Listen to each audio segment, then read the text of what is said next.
I want to welcome you to this episode of the Retro Rogues Live. Please pay attention to our fancy warning graphic. It tells you that the Retro Rogues Live show is intended for an adult audience and not intended for children under the age of 13. Parental discretion is advised. I want to welcome you to the show. My name is Dave Beatty. I am one of your hosts. For the last nearly 30 years, I've been a professional illustrator and graphic designer. No, do not adjust your computer screen. You cannot see me today because, frankly, I need a haircut and I ran out of time. I want to welcome back my co-host. This is Mr. Eric Alexander. Eric, please tell the folks either watching or listening, because yes, you can now listen again because the audio show is back. We're going to be talking about that in a few minutes. Please tell the people, hopefully watching or listening, some of the fun things you've done as a creative professional. Yes, my name is Eric Alexander, also known as Bass God 14. That is not Bass God 14. That is Bass God 14, like a bass guitar. BASSGOD 14, Bass God 14. Yes, welcome everyone. I am also the Chief Financial Officer of Bad Bob Productions, which is a small production company in Arizona. And I was also the editor and publisher of the official Occupants comic book tie-in. Occupants is a feature film that is currently streaming on Tubi and features Star Trek Voyager actor Robert Picardo. Very cool.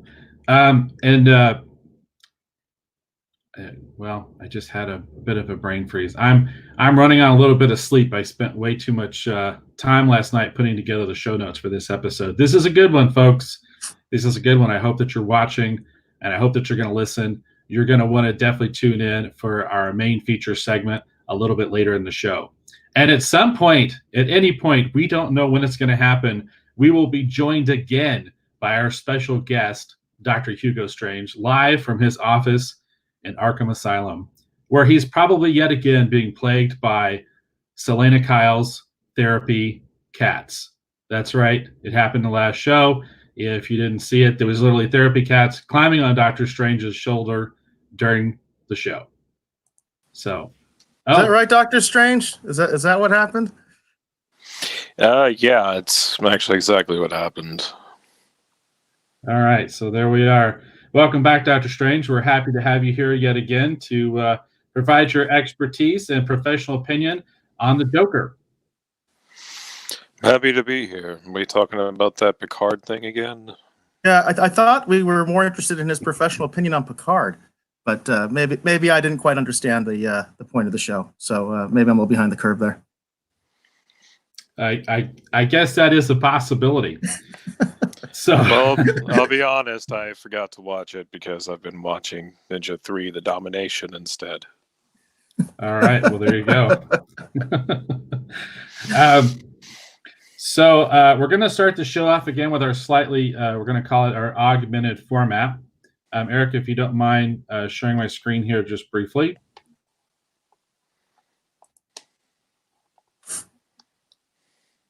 Okay, so we're going to start the episode off here. Dave, the latest. Before we start, we do have some channel updates that we need to go through before we get into our review.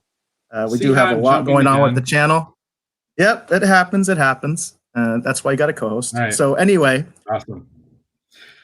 All right, we do have quite a bit of channel news. That's true. So let's. I guess we'll just go ahead and we'll start off with the big news. If you actually let me pull it up. I guess the really big thing to talk about is that the show is actually available now as an audio show yet again. After just a little bit of a brief break, we are back on. Oh, hold on. Sorry for the dead air, folks. I was honestly, we had discussed talking about this, and then I was so busy putting together the show notes for the other parts of the show. It just totally slipped my mind. Well, I don't have a show graphic for this, so we're just going to go ahead and we're just going to go for it here. Okay, so Retro Rogues Live is now available as a podcast again. It's actually on Anchor, but you can also find us on a whole laundry list of different places. We're on Stitcher, we're on Breaker, you name it, We're Google Podcasts. We're on Google. I think the only thing we're not on, yet again, everyone, hold on to your seats. For those of you who have been a long-time listener, follower of the show, yes, we're having problems getting the show back on iTunes. Are you shocked? Are you amazed? I'm shocked. Not. I'm shocked. I'm shocked. I can't believe it. I am not. We had this problem before. So anyhow, yet again, we are not on iTunes because apparently Apple hates me. That's fine. We're going to figure it out eventually. But in the interim, you can listen to us on a lot of amazing places. We actually do have a sponsor. Can you believe that? We actually have a sponsor right now. So definitely listen to the show. It kind of helps us out a little bit, which is really good to help pay for some of these crazy things that we're trying to do. We do have an announcement also, too, for our digital magazine. I am pleased and happy to announce that Dr. Hugo Strange has agreed to actually provide us with a column in our digital magazine. Is that correct, Doctor? Are you going to be writing something up for us for the magazine? Yes, I believe the magazine could actually use some culture. Okay. So I'll be providing That would be nice. some of That for would be you. nice. Some insights into the crazy things going on in this world. All right. Well, there you go. So that's right. If you want to read a column written by Dr. Hugo Strange, you're going to have to sign up for our email newsletter. That's our other big announcement. If you actually go to our Facebook page, you will see there's a sign up place there to sign up for our email newsletter. That way you'll get all the information, not only updates on what is happening with the audio show, but we'll also be able to send you, that's right, this free digital magazine. We value your time. We value your support of the show, whether retweeting or recommending the show to other people. We appreciate that. All that. We want to thank you by giving you this free digital magazine quarterly, full of all kinds of fun things, pop culture news, streaming wars, collectible stuff. There'll be stuff in there about Star Wars and Star Trek and Batman. And that's right, a column by our very own Dr. Hugo Strange. So definitely go over there, check out. You can sign up actually at my website at davebeatty.com. You can also sign up on the Facebook page. We also have an Instagram account again, but we'll worry about that on the next episode. But please check out what we've got going on. Please sign up for the email newsletter. That's going to be the hub where you're going to be able to get all the information about what's coming out from the Retro Rogues. We've got a lot of fun things planned. This is just the beginning, everybody. We want you to definitely be on board and hopefully enjoy the ride. Absolutely. Absolutely. I think it's pretty neat that we're kind of going back where we started. So for those that don't know, we actually started out as an audio podcast. And in fact, Dave was doing the podcast initially with a different host, and I came on board later. So there's actually a huge backlog of audio podcasts that are available that Dave was doing before I even joined the show. That was back when it was the Rogues Radio podcast. So you can also sometimes find us under that header as well.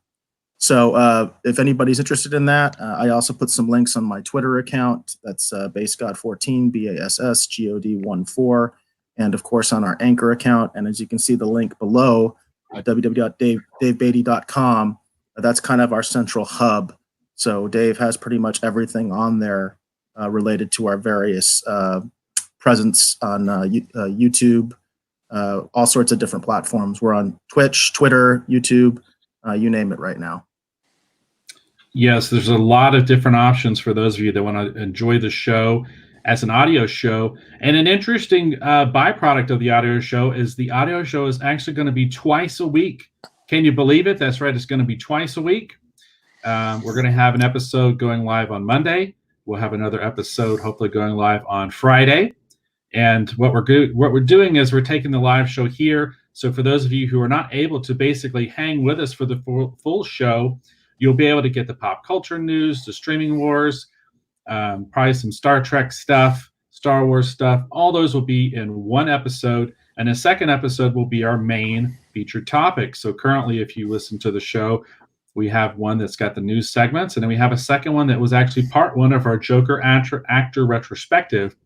And that was its own separate show. And also, too, because we're cutting them up, they're a little bit easier to digest. So instead of a 3-hour marathon, you've actually got an hour show here and roughly about an hour and 20-minute show on the other side. So definitely something interesting that you can enjoy, hopefully, while you're working or doing some work in your yard or working on your car or an art project or whatever it is you like to do while you listen to podcasts. We hope that you will enjoy listening to the Retro Rogues live as an audio show once again. It's kind of nice to be back. Very, very cool. Very cool. Cool. Awesome. So do we want to go ahead and segue into our main topic now? Yes, our first feature topic. Yeah, our feature topic. Very good. So if you don't mind sharing my screen. Okay, so again, I apologize. I'm a little flustered, but here we go. We're going to start off talking about the latest episode of Star Trek Picard, Episode 5, Stardust City Rag. We're going to start off with general impressions for the show, how we felt about it, generally speaking, avoiding spoilers. We'll get into some spoiler talk here in hopefully a couple minutes. So starting off with general impressions, Eric, why don't you tell me what your general impressions were of Stardust City Rag? Well, it's interesting. So I have to kind of put a little bit of a disqualifier on my general impressions. I got spoiled on this episode immediately. What happened was I'm pretty active on Twitter, as I mentioned a lot on this show. And what I've been doing is I've been trying to avoid watching Picard too early because I want to make sure that I kind of give my freshest perspective to the show. And of course, it's hard being active on Twitter and having so many other folks on Twitter that are themselves content creators, huge fans, and a lot of them watch the show immediately when it comes out. And so without even trying, I got spoiled pretty bad on this episode right when it came out. Now, I think that actually had a good effect because I found out about the most shocking elements of the show before I actually watched it. And I think if I hadn't been spoiled, I think I would have a very different reaction to this episode than I did watching it yesterday. So I will say this. This is a very uneven episode. And what I mean by uneven is not like the quality of the episode per se. I think Jonathan Frakes did a good job directing this episode for the most part. There are some issues I have in particular with some of the dialogue that we'll get into in the deep dive. So I'm not really holding Jonathan Frakes to this, but I'll explain it a little bit more in the deep dive. But I think it was competently directed. The biggest issue that I had in terms of the unevenness was the unevenness of the tone. And this isn't really a spoiler, but if you haven't seen it, you're going to be shocked in the first scene, especially if you're a longtime Star Trek fan. Okay. And you're very familiar with the various Star Trek shows. You're going to be shocked at the beginning of this, and it may actually ruin the entire episode for you. Because it did for a lot of people. That was the kind of Twitter reactions that I was getting live as people were watching this. For me, as I said, I'd already heard the spoiler, so it didn't have the impact. It didn't have the emotional impact when I watched it because I already knew it was going to happen.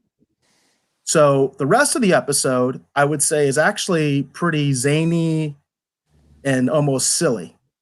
There are moments that are serious. Again, there's a very uneven tone to this episode. And then when we end, we have another shocker. And the ending shocker, nobody spoiled me about. I kind of knew it was going to happen, but I didn't know how it was going to happen. And so I knew what was going to happen at the end. I didn't know who was going to do it. I didn't know how they were going to do it. So that was shocking to me. So actually, I kind of ended the episode like, you know what I mean? Like, oh my God.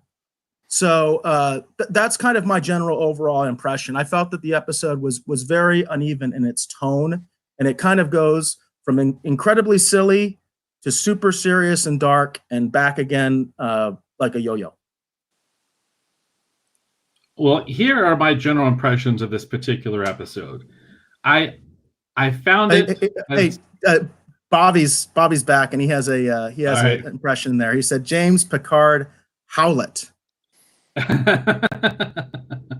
Well, there you go. So I agree. I agree with what you said. This episode is uneven. The beginning was quite a shock for me. I did not care for what happened. As I said before, they are going way out of their way to tell us this is not your dad's Trek. We got it. We got it, CBS. We got it. Bad Robot. Whoever, if anyone's listening, we got it. This Trek show is not really intended for me, even though you want me to watch it. I get it. That being said, I did not hate this episode, and I did have kind of fun with it from time to time. I did enjoy Picard's crazy art dealer / pirate roguish character with his accent. I think he was kind of having fun doing that. Yet again, it's Rios is the captain of the ship, right? The pilot of the ship. Rios, yes, Rios is the pilot. I really like Rios a lot. Anything else, I'm going to have to get into spoilers to talk about it. My general impression was I didn't hate it. I kind of had fun with it at times, but there was some things in it that, as a long-time Star Trek fan, I did not like. There are a couple things, even in relation to Star Trek Picard, just recently, there was a couple things that happened that I didn't like. That doesn't mean that you can't enjoy the show or continue to watch it or anything. That's just my general impression. So I think that's all. I think that's some of my general impressions. Dave, where do you rate it in relation to the other episodes? Do you think that this is the high point for the series? Do you think it's a low point? Is it somewhere in the middle? I think we both agree that episode 2 is the low point. Episode 1 is the high point so far. How does this episode compare to those other episodes in your mind? Well, talking about the unevenness of the show, there were some moments in this that, for me, I would say I would put up there with some of the highest of high, because I had a lot of fun with it. Nothing has quite eclipsed or gotten close to whenever Picard is interacting with Data. Right. Nothing has come anywhere near as close to that. But beyond that, there were some really high points in this that I really enjoyed. But then the low points are so low, I'd say that it's easily below episode 2. There was some stuff they did in this that I really, really did not like at all. And I don't quite still. I mean, I get it. Again, if anyone at Bad Robot and CBS hasn't got it, let me state this again. I got it. This is not your dad's Star Trek. I got it. Okay. You don't have to do anything else shocking. It's not your dad's Star Trek, but we can have a glass of Tranya together. But it's not your dad's Star Trek. I know. Did you catch that? That's not a spoiler. That's an Easter egg. That's not a spoiler. Right. You know what I mean? If you're going to talk about Tranya, which is a reference to the original series, you are talking about my dad's Star Trek. And you obviously want me to like this show. Because guess what? A lot of Star Trek fans, especially younger ones, haven't even seen the original series, and they don't know what Tranya is. Or Tranya. That's how you pronounce it. They don't know what that is. That was put in there for guys like me and you, Dave. There's no doubt about it. Right. So that when you talk about, or when I talk about unevenness, there's unevenness in the marketing of this. There's unevenness in who is this show for. You know what I mean? Right. It was that pretty much sums up my whole. I mean, beyond this, I've got to go into spoilers. Yeah, to talk about it beyond this point, I have to go into spoilers. But I'd have to say there are moments that I would say are the lowest of the low, and there was some moments that I had a lot of fun with. I didn't think. Well, again, I don't want to get into until we get into spoilers. So that's my general impression. Let's see, where would I rate this with the other episodes? I'd say this compares, for me personally, pretty close to the last episode. there was some things that I really liked about the last episode, and some things I wasn't too keen on. It's about the same. I've gotten over the idea that this is not Star Trek in the way in which I always think of it, and I'm now viewing this as an Elseworlds show written by someone who loves Star Wars. That is now how I'm viewing this show. Well, that's what it is. I mean, Kurtzman has been on record. He has said he was never a Star Trek fan. He was a Star Wars fan, just like J.J. Abrams said the same thing. And of course, Kurtzman is a protege of J.J. That's a matter of record. That's not a matter of opinion. Those are things that they themselves have said.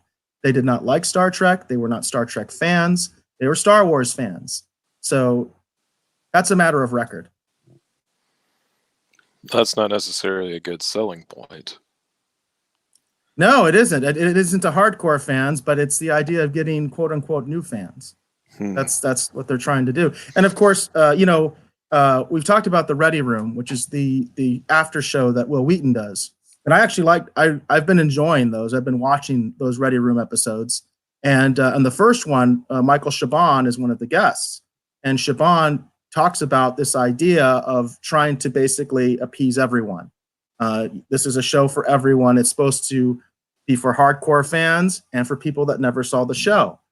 Now, every show loves to say that. Every franchise loves to say that. But the truth is, it's almost impossible to achieve that. And so you're going to alienate people one way or the other. It's just almost impossible not to do that with an established franchise. It's just the way it is. You want it to be, obviously you want to throw a big net out there, but I would say they're not throwing a big net out there. I would say swing and a miss when it comes to throwing that big net, because I think they're alienating a lot of people. They're alienating more people, I think, than they're attracting. I could be wrong. We'll talk about some numbers later in our Streaming Wars segment that I found, because we do have the quarterly earnings report from Viacom. We'll talk about that. So we'll talk about some actual numbers. Unfortunately, that report doesn't include what's going on with Picard, because that's the last quarter, which doesn't include this time period now. But we don't know. We don't know exactly what kind of impact this show is really having. And I can tell you, though, it is dividing the fandom quite a bit. Because I'm on Twitter, I'm very active on it, and I can see little flame wars all over the place. Yeah, and that's why I said we kind of have to go into spoilers to talk about it into any great detail, because there's a couple things that happen in this that, like I said, I was not happy with at all, and it flies in the face of things that theoretically, I don't know. I mean, I understand that the Narada, which was the Romulan ship from the original J.J. Abrams Star Trek movie, that coming through the wormhole or time travel portal or whatever it was after Ambassador Spock in the first J.J. Abrams Star Trek movie, that caused everything to be slightly different, because it basically created the Kelvin timeline. Even though, isn't this kind of still supposed to be prime timeline before that happened? Anyhow. Well, kind of. After that happened. Well, I think you hit the nail on the head. The answer is kinda. That's probably the best answer, because this feels much more like a sequel to the JJ verse and Discovery than it does to Next Generation. I mean, I don't think anybody would argue that, even if you like the show. I mean, I don't think you're going to argue that. This is not, and of course they even said that this is not a sequel to Next Generation per se, even though it is. It is a sequel to Next Generation because sequentially it happens after and it uses many of the same characters. It is, but it's not. That's why the kinda is actually probably the best description you can give, because it is and isn't. It's a different tone. It's a different color palette. Everything's different. The way it's shot. So what is the different. hell is it? Well, that's a good question. That's a good question. What is it? What is it? Well, let's go into the deep dive, Dave. Let's start really getting into this episode. Before you get into that, I want to give my impression of your impressions. My impressions of your impressions is that I should not watch this show. The overall theme, or the overarching theme, I should say, low points. That is one way to sum it up, Dr. Strange. Low points. Low points. Yeah. So let's go ahead and get into spoilers, Eric. All right, let's do it. So let's start at the beginning, because this is the thing that's really got people upset. It's got people very upset. I have someone that I interact with a lot, tweeting Star Trek episodes on the hashtag All Star Trek, which is related to the Heroes and Icons Network.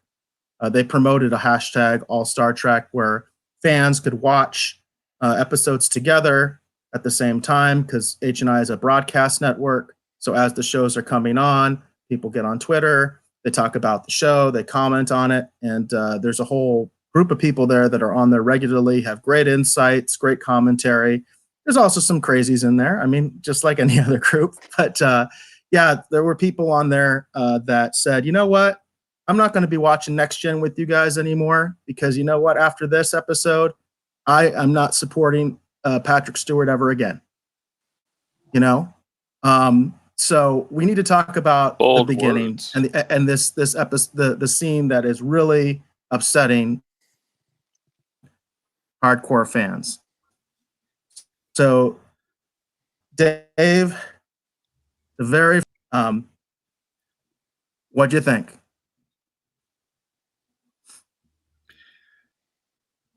Well, I was watching it, and I honestly was a little shocked.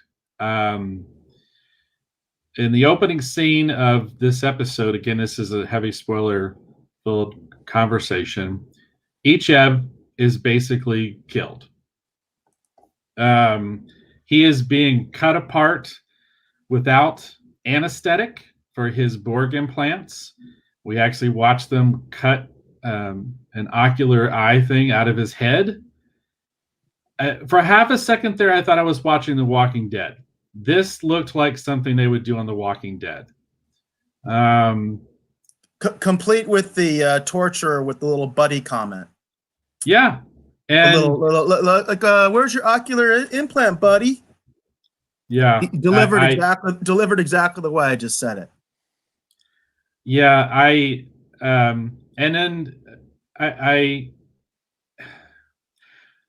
didn't understand it. I honestly didn't understand it, because he's in a Starfleet uniform. Later in the episode, they mention that Icheb was like on leave or something. Well, why is he in uniform? Because everybody else doesn't wear their friggin' uniform. But anyhow, that didn't make any sense.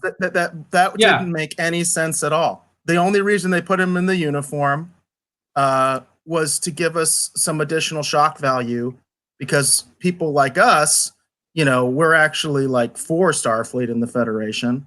So, and we're not going to get to see many Starfleet in this show. That's pretty well established. So they're like, oh, well, maybe this will placate guys like, guys that are into this. You know, maybe they'll like seeing this Starfleet officer being tortured to death in his uniform. That's how I feel. That's what I feel. They were. And then all I could think about is, where's the rescue party? Where is the rescue party? Because if he's gone missing and he's in uniform, they should be able to track his comm badge. How is it that he's laying here on this thing, he's being cut apart, and there's no rescue party? And then when someone shows up to rescue him at 7, and she's by herself. Like we keep hearing about the Fenris Rangers, but so far it's a Fenris Ranger of 1. And yeah. I hated the idea. I totally hated it's the Lone Ranger. It's the Lone Ranger. No, I get it. I get it. But here's the problem with this. I hate the idea of thinking that Icheb is out there on the fringes somewhere doing something, trying to help out Seven and her Fenris Rangers, and literally there is no one looking for him. There's no one keeping an eye on him. No one has tabs on him or is tracking him. There's no Federation rescue party. And even with the Fenris Rangers, there isn't a rescue party. There's just Seven. And it's heartbreaking watching that whole scene. I felt bad watching that scene. I'm like going, I feel awful that I talked Eric into doing this whole season. I'm going to finish this season out. I will. I'm curious to see what they do with this show, but I did not like having to watch Icha being tortured and killed. I didn't care for it. I didn't care for it.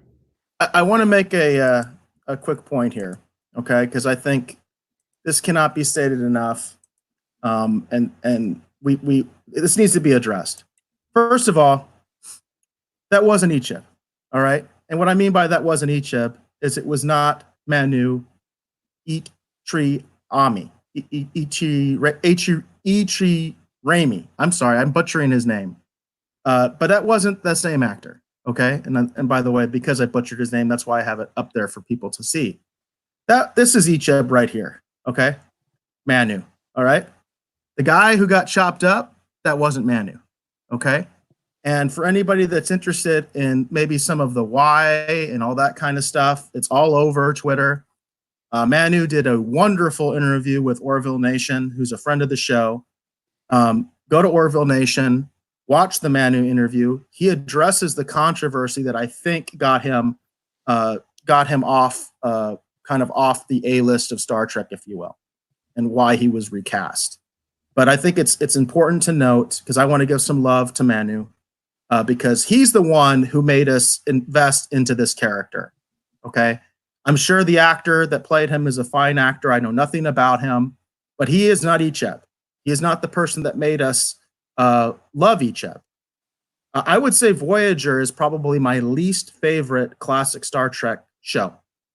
That said, I still watch it quite a bit. And one of the reasons I watch it is for the later seasons with Icheb, because I liked the character Icheb. Icheb was a good character. Seven was a good character. I enjoyed the episodes of Seven.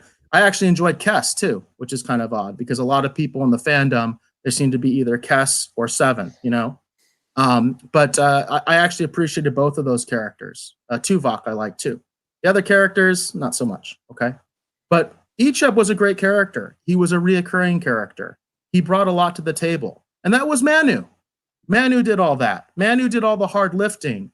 And what I feel has happened is these writers, what they did was they cheapened that by knowing that there are people like me who enjoyed this character, enjoyed the performance, and they basically took the cheap way out, recast the guy, apparently because of some controversies that he had, put somebody else in there, and then I'm supposed to still feel like, oh God, they killed Icheb.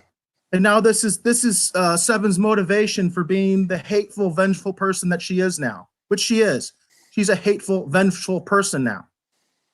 And it's because of this. It's because of this. Now, while as a fan, I could understand that, I still think it's very cheap that they recast him and that Manu wasn't involved and that they're sort of trying to use my emotions to tell their story, which I don't think their story is all that good. But I want to make sure that we highlight Manu a little bit and the fact that he was not in this episode. So anybody who's a hardcore fan, that wasn't Icheb. Just like it wasn't Luke. Even Mark Hamill said what? That was Jake Skywalker. Well, right, yeah. This was not the real Icheb. This was the fake Icheb. Well, I hear what you're saying, but in terms of the character, that's just what it felt like. You know what I mean? That we were watching them torture this character, and I just didn't like it. I didn't like having to watch that, and I hate I think the thing that I dislike the most is the idea that there are Starfleet officers out in the cosmos, and they're just kind of on their own. You know, like you're off the ship, you get into the wrong spot, even with all the technology and everything that we have at our disposal, you could get scurried away and murdered and cut apart into pieces, and no one's really going to know about it. You would think that the death of a Federation, a Starfleet, the death of a Starfleet officer in this manner would be something that would have been on that Federation network. It would have been something that would have been covered. You would think that Picard would know that, so that when he's talking to Seven, he could have been like, I heard about what happened, you know. Like, I guess that's the thing. I'm shocked a little bit that in terms of Picard, when the Romulan evacuation didn't go his way, he gave up on everything. I mean, everything. He just threw his hands up and went, oh well. Went to his family's vineyard and basically, as far as I can tell, paid no attention to anything that was going on anywhere. There's just some stuff with this show that I don't understand. I don't understand that idea. I want to go back to what you just said about the whole, because one thing that's been established in this world, in this version of Star Trek, is that people are always on television, even though we were told television is no longer a form of entertainment or whatever. Apparently it's a form of news. So they're still watching television, right? They still have the fake news network, the FFN, you know what I mean? All that stuff. So, and we see that. We see them looking at newscasts throughout the show. So obviously, you know, people should kind of know what's going on. It was talked about several times in this episode how special Icheb and Seven are. The reason being that they were both Delta Quadrant Borg, and that they have like implants that basically no one else really has. In fact, supposedly they were going after Icheb's cortical node when they were torturing him, although we all know, if you watch the show, Icheb doesn't have a cortical node because he gave it to Seven, but whatever. Anyway, I guess that's part of the reason that they couldn't find it, because he didn't have one. So anyway, the point is they talk about that later in the episode, how special Seven and Icheb were, that there was they wanted Icheb for a specific reason, and Seven is very coveted for the same reason. And there is a precedence for this. In Voyager, there was an episode where the Ferengi were trying to abduct Seven because they wanted to harvest her for her Borg parts. They're very valuable, okay?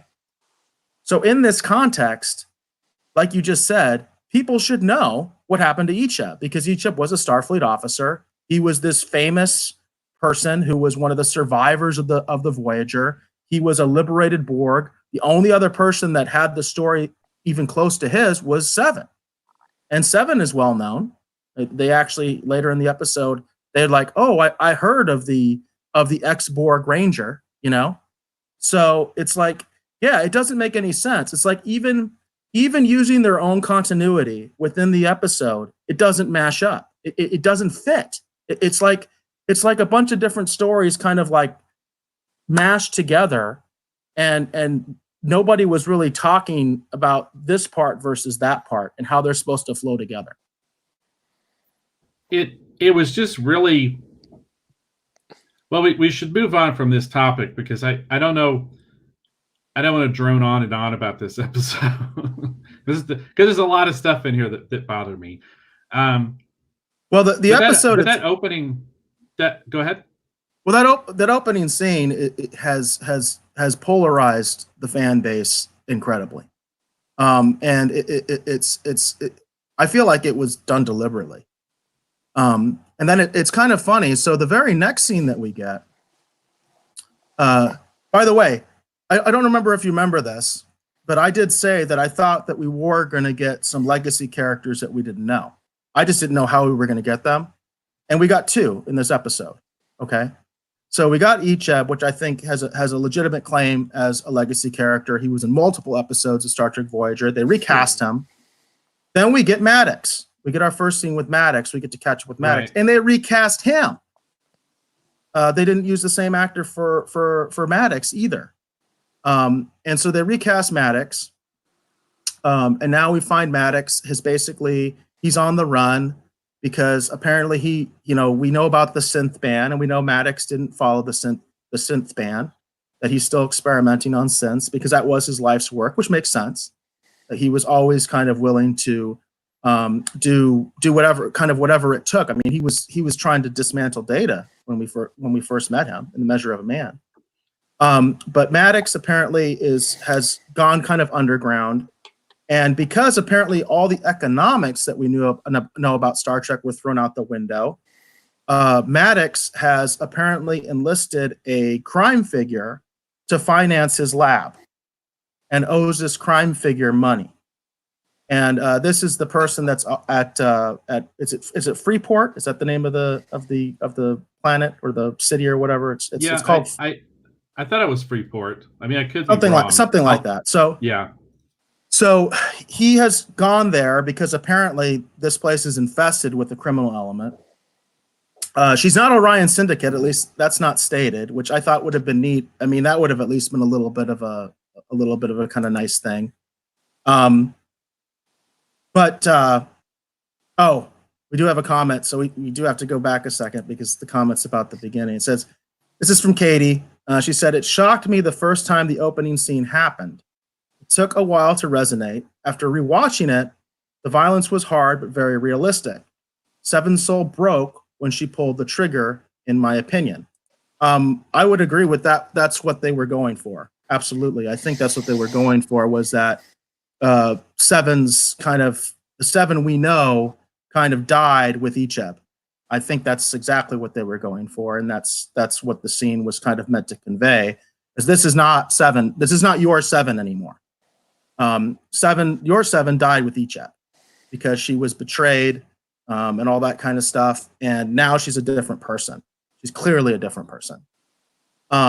So I would agree with that. I would agree with that. And she says the episode definitely took a while to think on and dissect. There were lots of stories. One thing that broke my heart as a fan was learning that after everything Janeway told Seven about humanity failed. Now that's tough, isn't it? Because I know Katie is a hardcore Voyager fan. That's her favorite Star Trek, because I interact with her quite a bit on Twitter. And that's got to be a hard pill to swallow as a fan, to realize that, yes, because I've watched Voyager, yes, apparently everything that Janeway tried to instill in Seven is gone. And it was destroyed in that moment with Icheb. I mean... Let me interject for just a second. You know, one of the things I've talked about with this show is there's a lot of symbolism. And I talked about how when we were watching the early trailers, that from Data, when he was painting the painting that was eventually revealed to be Daj or his daughter, and I was able to kind of make the connections there. I was reflecting on Katie's comments, and I think this goes even deeper and even further, because what they show us is essentially a beloved legacy character lying on sort of this gurney, whatever, right? He's in a Starfleet uniform, and what are they doing? They're cutting parts of him off to repurpose. In a weird way, I think they're telling us something about this show. And Absolutely. I didn't really clue in until I was reflecting on Katie's comments. And it's I find it kind of sad that I'm beginning, I guess, to get a broader view of how some of the people working on this show probably feel about Star Trek as a whole, because I think that scene tells us a lot. It tells us a lot, and yeah, it kind of makes me sad. Go ahead, Eric. Sorry, I just was reflecting on her comments, and I was realizing the symbolism of that scene. That's literally what they're doing. They're stripping Star Trek for parts. No, that's exactly what Hollywood is doing in general with legacy franchises, I think. They're taking what they want and discarding the rest. We're going to talk about something in our news segment regarding Star Wars that I think is similar. So, no, I think it's very obvious what they're doing. I don't think that it's an accident. You know, I think they're very deliberate in what they're doing. Now, so The next scene after that, we do get the introduction of Maddox, again, recast, which I think is unnecessary. I don't know why we can't have the original actor come back. There could have been a contract dispute. I don't know. Real quick. Go ahead, Dr. Strange. I was going to say it's Ichep. That was his name, right? Ichep, yes. The character's name. All right. So when he was dissected, was he wearing a Starfleet uniform? Yes. Yes, he was wearing a Starfleet uniform while he was being dissected. So that's essentially what they're doing to Star Trek in that scene, right? Yes, that's Dave's observation. Yeah, That's his observation. I missed it. I had Croc got out again. But yes, that's how I feel about it too. I think they're just destroying Trek, and yeah, that's all I have to say about that. Well, moving on to Maddox in the second scene, we find out that Maddox is apparently gotten in debt with a crime figure to finance his lab. Because again, all the economics we were taught of Trek apparently don't apply anymore. So he's in debt to his ears. The Tal Shiar have destroyed his lab. And so he's coming back to this crime figure basically to let them know, I can't pay you because I lost my lab. So the crime figure poisons him. Because apparently she realizes Maddox has value to the Tal Shiar since the Tal Shiar are after him. And she's like, what was the quote? She says, making a deal with the Tal Shiar is a pain in the ass. Which again, those kind of lines, that cheesy kind of dialogue that's so modern just takes me right out of Star Trek immediately. And that's the scene where they were drinking the Tranya, okay? Now, the only people that know what that is are people that watch the original series. That was Clint Howard's character in the original series. He was an alien, and he had Tranya, okay? And so that's obviously an Easter egg meant for older fans who are going to be completely taken out of this because of her dealing with the Tal Shiar as a pain in the ass line. I mean, come on. That dialogue is so cheesy, and it's so contemporary and silly. But anyway, that's the plan. So now we know what's the pieces are set, if you will. Is Seven's this CBS All Access or Sci-Fi? This is CBS All Access. So okay, didn't sound like it from the writing. So now Picard's ship comes to Freeport, and they're going to go down. They have this little kind of very silly scene where they get these little animatronic holograms that come up, cutesy things they're basically advertisements, which is also, again, completely against what we know about the economics of Trek. Granted, I don't think this is a Federation world, so we know the Ferengi and other cultures. Oh, thank you, Katie. Katie always knows the names, and I appreciate that, Katie. Free Cloud. It's Free Cloud, not Freeport, Free Cloud. So they've gone to Free Cloud. And they get these ads, these ads for different things, which is a little bit of comic relief. Again, that's kind of the uneven tone of the show.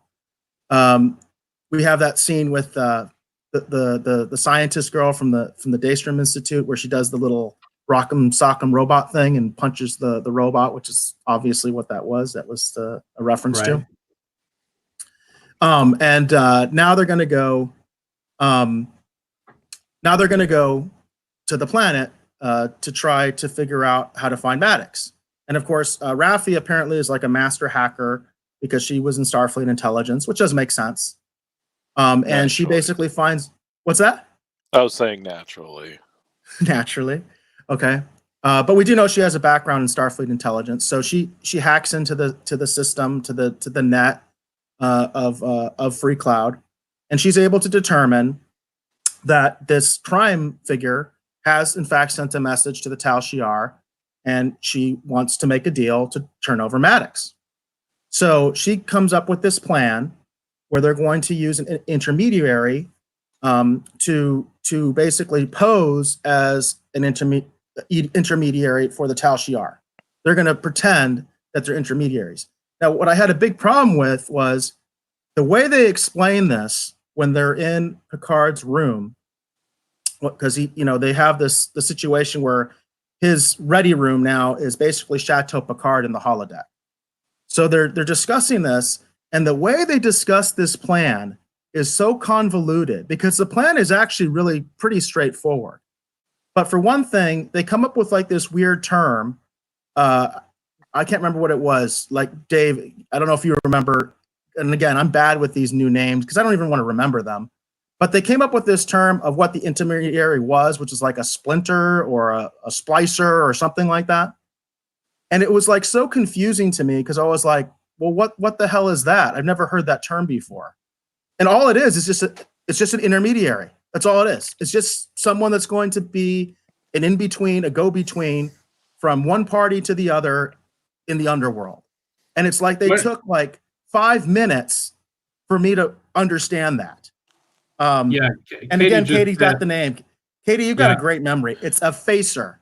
I was like, what the hell is a facer? You know what I mean? And why are we taking 5 minutes to explain something that's so straightforward and so simple?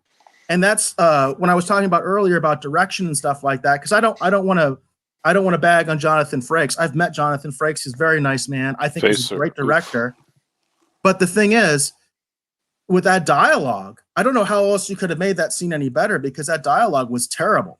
It was so contrived. It was so silly just to tell us what the plan was. And the plan was so simple. The plan was simple. It was like, we're going to go down there. We're going to pose as mediators for the Tal Shiar. That was the plan. That was it. And it took them like 5 minutes to explain that with a bunch of stupid dialogue that was running around in circles.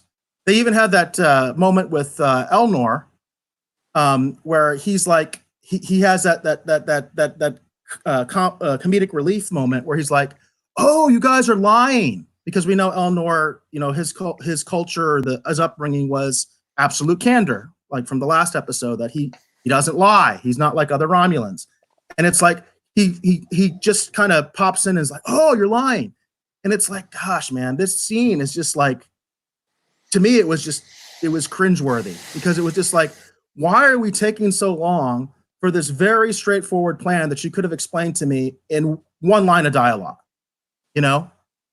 And that's why it becomes so silly, because the next thing they're doing, of course, is Rios dresses like a pimp, and they have a big thing about him dressing like a pimp. They have a big thing about Picard, the pirate, which we have the picture of. And then Picard goes into this silly French accent, which did start to make me laugh because I was like, this really is silly, you know? And I did start to laugh. God. But it's like, we just had that. We started this show out with a torture scene, and now we've got Picard with this silly, terrible French accent. And by the way, Patrick Stewart himself has said accents are tough for him. I don't know if people are aware of this, but he did a revision of gosh, I wish I could remember which Shakespearean play it was, but you know, I don't know if it was Hamlet. Basically, what they did was they put it in Texas. They put it like in like, I think it was supposed to be like either just before the Civil War or right after the Civil War. They placed the play in Texas, and Patrick Stewart was cast as the lead. And I remember him talking about how difficult the Texas accent was for him. And if you've ever seen it, he doesn't do a great job with the accent because he's not good at accents. And you can see that in this episode. His accent's really cheesy. It's a very cheesy French accent, and it's meant to be. I think it's meant to be comedic. It's meant to kind of it's meant to kind of contrast with the horrific scene we started with, and give us some lighthearted fare, if you will. Katie has another comment. She said, "I think Elnor is going to be the next Icheb, son figure to Seven. That's why he's so naive. It's trying to make you think of young, candid Seven." I'm going to disagree with that a little bit, Katie, because I've seen actually what, I don't know if you saw the Ready Room, but I did see what the actor who plays Elnor said. And I think Elnor is clearly supposed to be a son to Picard. He looks up to Picard as a father figure. And that's just something that he said in the Ready Room with his interview to Will Wheaton.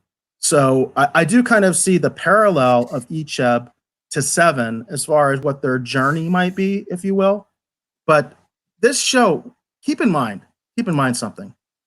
This show is halfway done. We've only got 5 episodes left. And remember, these episodes are running usually 45 minutes. They're not full hour-long episodes. We've only got 5 episodes left. And we still have not got Soji and Picard together yet. And that's the whole point of the show. Mm-hmm. The entire point of the show is to get Picard with Soji. All right? This is the halfway point. He finally found Maddox. Okay, but we only got 5 episodes to go, and we're not talking 5 hours.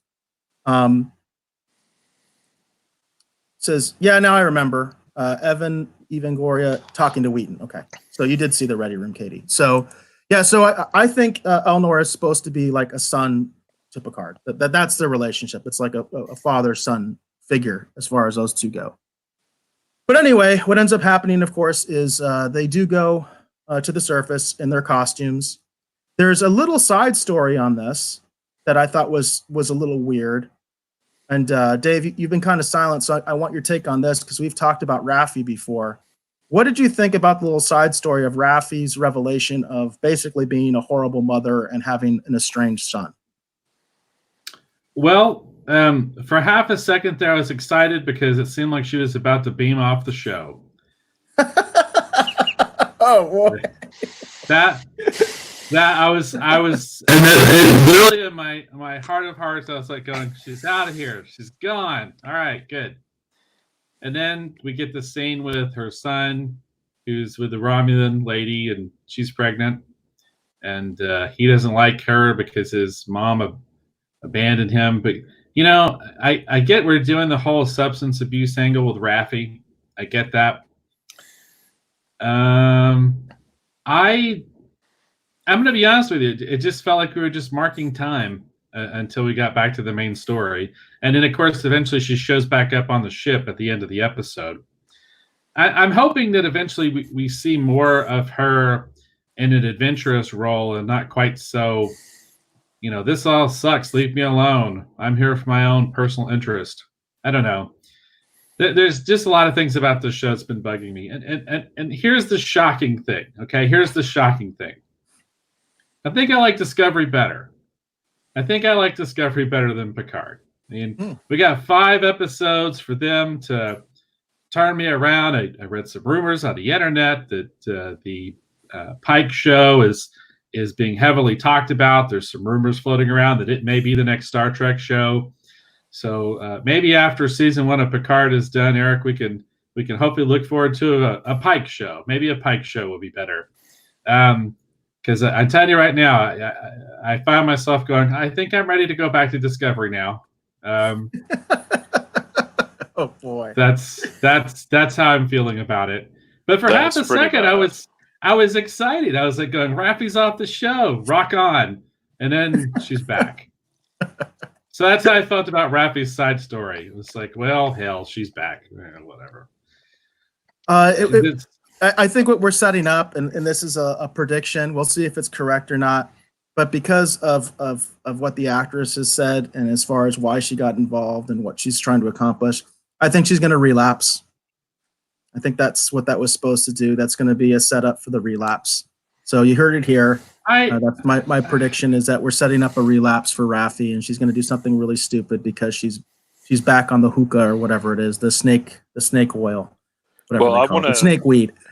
Add a comment to that. I believe that's going to happen as well, just simply because, as you were talking about earlier, humanity failed.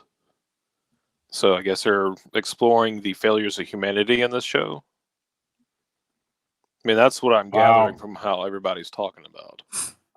No, that's actually pretty accurate. And I did forget, I wanted to go back and say, because we talked about this before it even happened, because Jerry Ryan did prepare us for this. She said in interviews that she's not a fan of Picard. And of course, we get another intro of Picard to a character, and she hates him.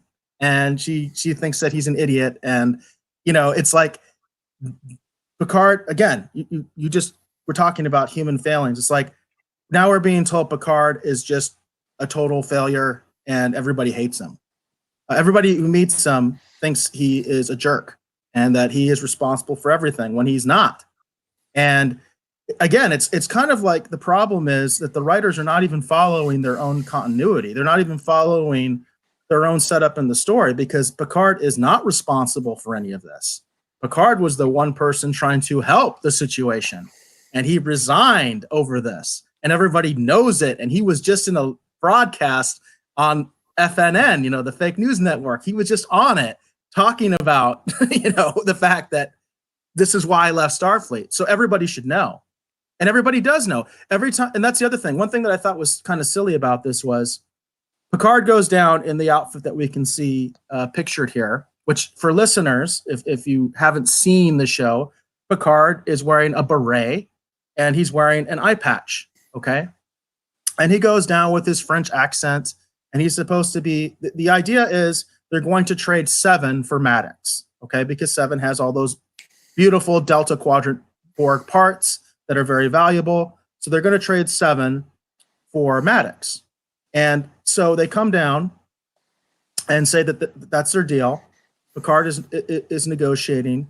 And eventually, of course, what happens is we find out that this criminal figure is the person responsible for killing Icheb.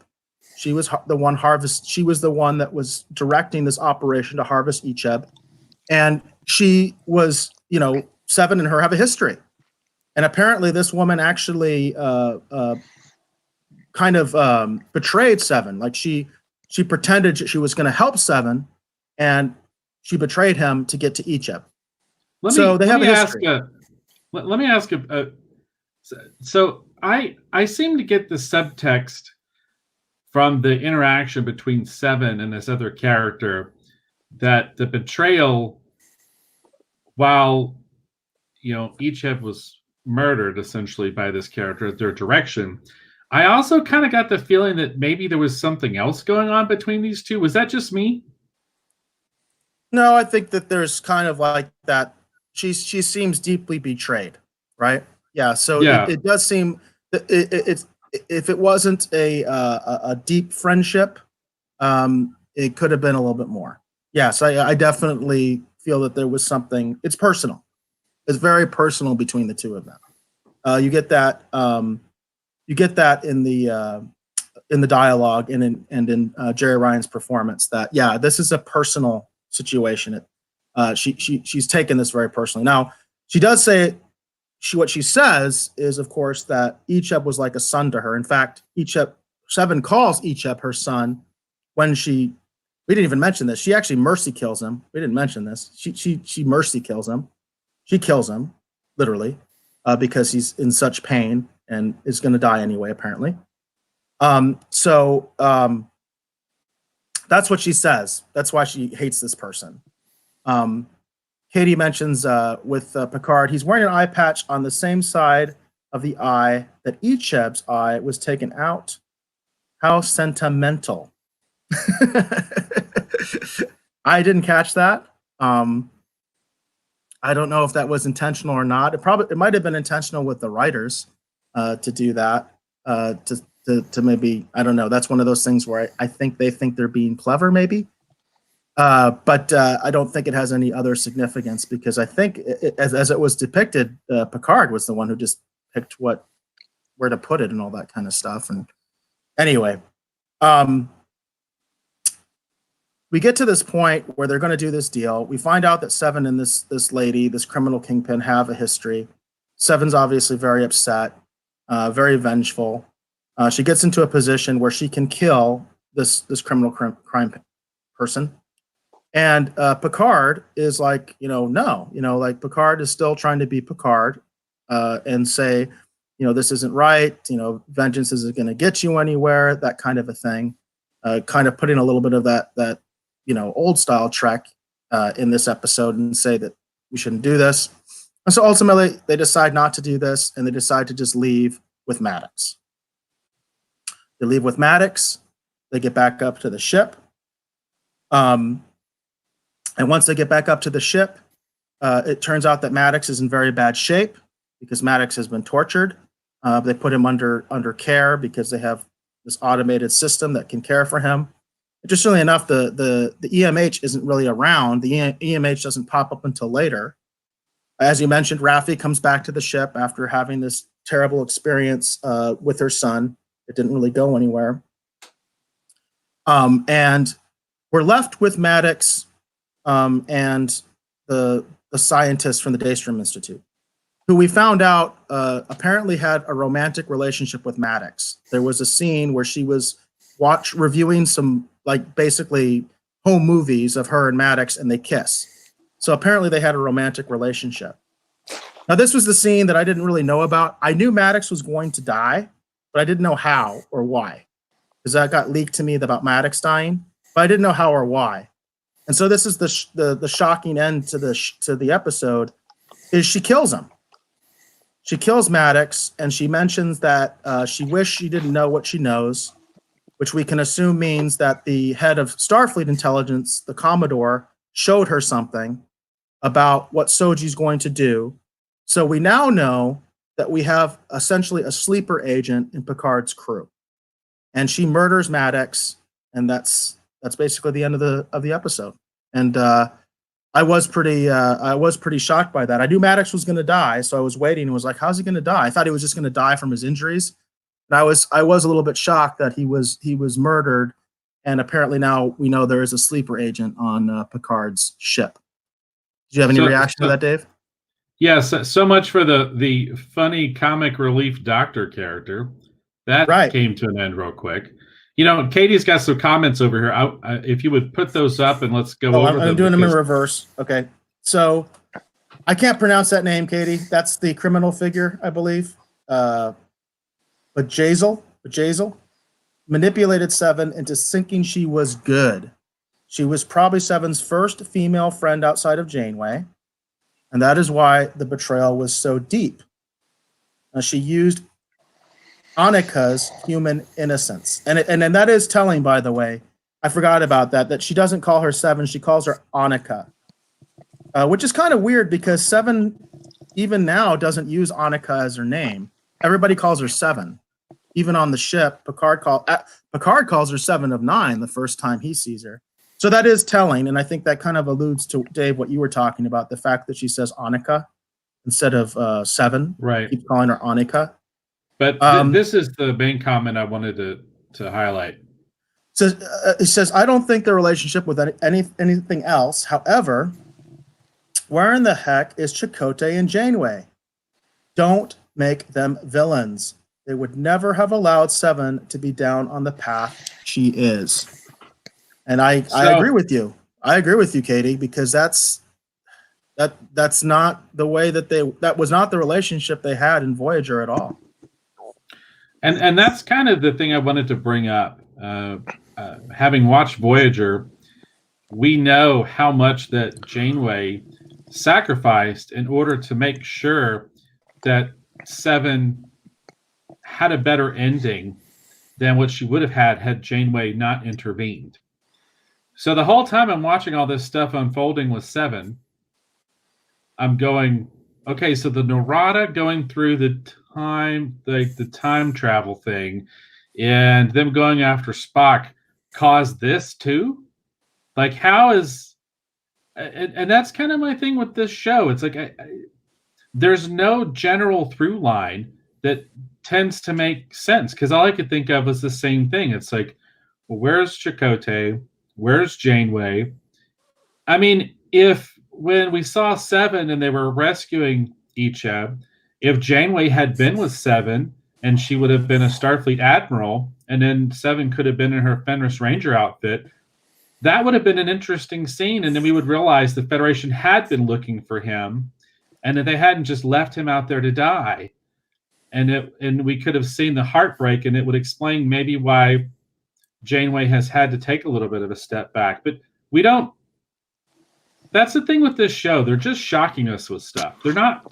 I mean, I hope they've got an explanation for this, because I also found it weird when you consider how much sacrifice that Janeway went through to make sure that Seven had a better outcome for her life, when we know from watching Voyager. And then we find Seven in the place in which we find her. I don't understand how this is supposed to... I mean, I know it's not supposed to sync up anymore, but I'm still kind of shocked that the Narada traveling back in time did this much damage. It doesn't make any sense. Yeah, I think the only way you can really look at this is it's an alternate timeline. I go all the way back to Enterprise with some of my problems when continuity started to get really bad, and I can only enjoy Enterprise as an alternate timeline. And I do enjoy it as an alternate timeline because I think the cast is good. I love Scott Bakula, but I can't enjoy it as like mainstream Trek because there's too many contradictions. It just doesn't sync up with the original series at all. Discovery does not sync up with the original series at all. And actually, Discovery doesn't sync up with Enterprise, interestingly enough. There's tons of inconsistencies between Enterprise and Discovery. So, that's sometimes, Dave, you and I have talked before about this sort of Elseworlds idea. It can relate it back to our main topic because we're going to be talking about the Joker and the fact that, Joaquin Phoenix's version of the Joker, in many ways, at least to me, is an Elseworlds Joker. He's not my definitive Joker. We're going to talk about my definitive Joker later, by the way, in part 2 of our Joker retrospective. So in some ways, I feel like that's kind of the way you have to look at Star Trek. I wish the producers would be honest and the writers would be honest and just say that. That's one thing I will give to J.J. Abrams in the Kelvinverse, is that is a definitive other universe, alternate reality. And it doesn't even try to pretend it's canon. What I really have the problems with, and like I said, I think it started with Enterprise. Enterprise had numerous continuity problems. They're really bad in Discovery, and they're probably worse in Picard because Picard has so many legacy characters in it that they're kind of ruining, So I think to put it sort of on a positive spin, I think if you're going to keep watching this show and you're a hardcore fan, you need to just start looking at it as an alternate reality. This is not canon. And that's kind of what I said at the beginning of the episode, is that I have resigned myself as we're moving forward to look at the show as an Elseworlds story written by people who like Star Wars, because that's basically what this is. The scene where Seven slipped out of the handcuffs and grabbed whatever her name is by the throat, and then all the dudes, like her bodyguard and the lizard guy, and everybody started pulling out guns and pointing them at each other. All I could think of is like, this feels like a scene from Solo or Force Awakens or any one of the new Star Wars movies. And that's... Go ahead, Dr. Strange. I was going to say, I also like to add that the new Disney Star Wars movies, they brought in legacy characters to die, which seems like what they're doing on Star Trek as well in Picard.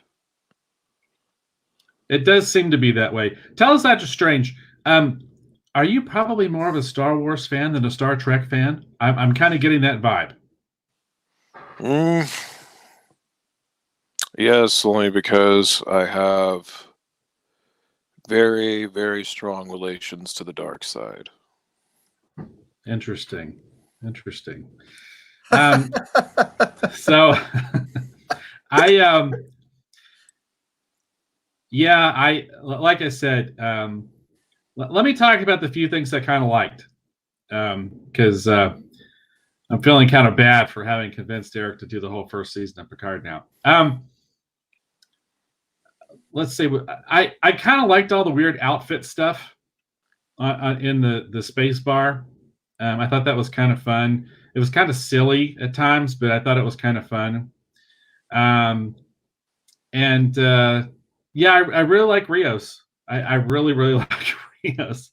Right now, he's the only character I could say on the show I really kind of like, besides Daj, who's dead. And I like Dicho too. He's also dead. He was barely on the show. Yeah, I think that's. I honestly don't have much else to say about this show. It saddens me that, because I know that supposedly they were looking at Logan, or they were inspired by Logan, and what Logan did with Wolverine's story in terms of moving it forward in the timeline and showing us a future that's very different from what we expected, but give us a very interesting and entertaining story.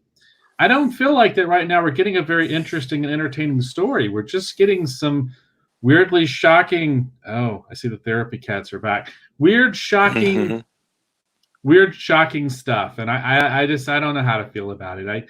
I'm still kind of holding out that maybe by the time we get closer to the finale, there'll be an interesting reveal, like Laura is back and he's behind everything, and maybe that might be kind of fun. If it's fun, it's not going to happen. Remember, that does seem to possibly be the case. But no, and I was a little shocked when the scientist lady killed Maddox. And then I was like, I don't understand. I don't understand what's going on in this show. So neither do the writers, it seems. No, they don't. It's a very schizophrenic show. It's schizophrenic and it's bipolar. It really is. And we're going to be talking about Joker later and get into that view of mental illness. But that's kind of what this episode was. You know what I mean? So yeah, it's a view into mental illness. And it really is bipolar because it's kind of funny. I could kind of see what they were doing, Maybe and it kind of worked. It. Because the episode got so silly at one point, I almost forgot about Icheb, because it was just so silly. And I was laughing and stuff like that. And Picard's accent is terrible, and he's supposed to be French. And it's kind of like, okay, so it's almost like you're just making fun of the show now, because this English actor is as Sean Connery's Spanish accent. Where did Sean Connery do the Spanish accent? What movie did he do the Spanish accent in? Highlander. Oh, I like him. I like Highlander. So I'm not gonna say anything bad about Sean Connery's accent because I actually like Highlander a lot. I own it. I actually own the 10 special edition of it. So I'm not gonna say anything bad about Highlander. I'm not gonna drag Highlander into this mess. I will say this. This is again my positive note. First of all, love for Manu. Please support Manu. He has some good texts. He's been doing some good tweets out there. A lot of people have been supporting him. Love for Manu. Check out Orville Nation's interview with him because that's the real Icheb. Icheb still lives. We should start that hashtag. Icheb still lives. And the other thing is, if you're a hardcore fan, you have to view this as a alternate universe. Otherwise, you're going to go insane. You're going to go right down the rabbit hole. Treated by me. Yeah, and treated by Doctor Strange. That's and here let's give one of our viewers the last word on this segment because we're already over an hour on this. So Bobby says, "Space, the bipolar frontier." You nailed the bipolar aspect. Thank you, Bobby, because that's how I felt about the episode. So let's is that okay, Dave? Can we leave it with Bobby with the last word on this subject? No. Yeah, I'm ready to move on. I feel like let's way to go, Bobby. I like that. Space, the bipolar frontier. In fact, that's when I recut this again, Bobby. Thank you. When I recut this, I'm probably going to use that.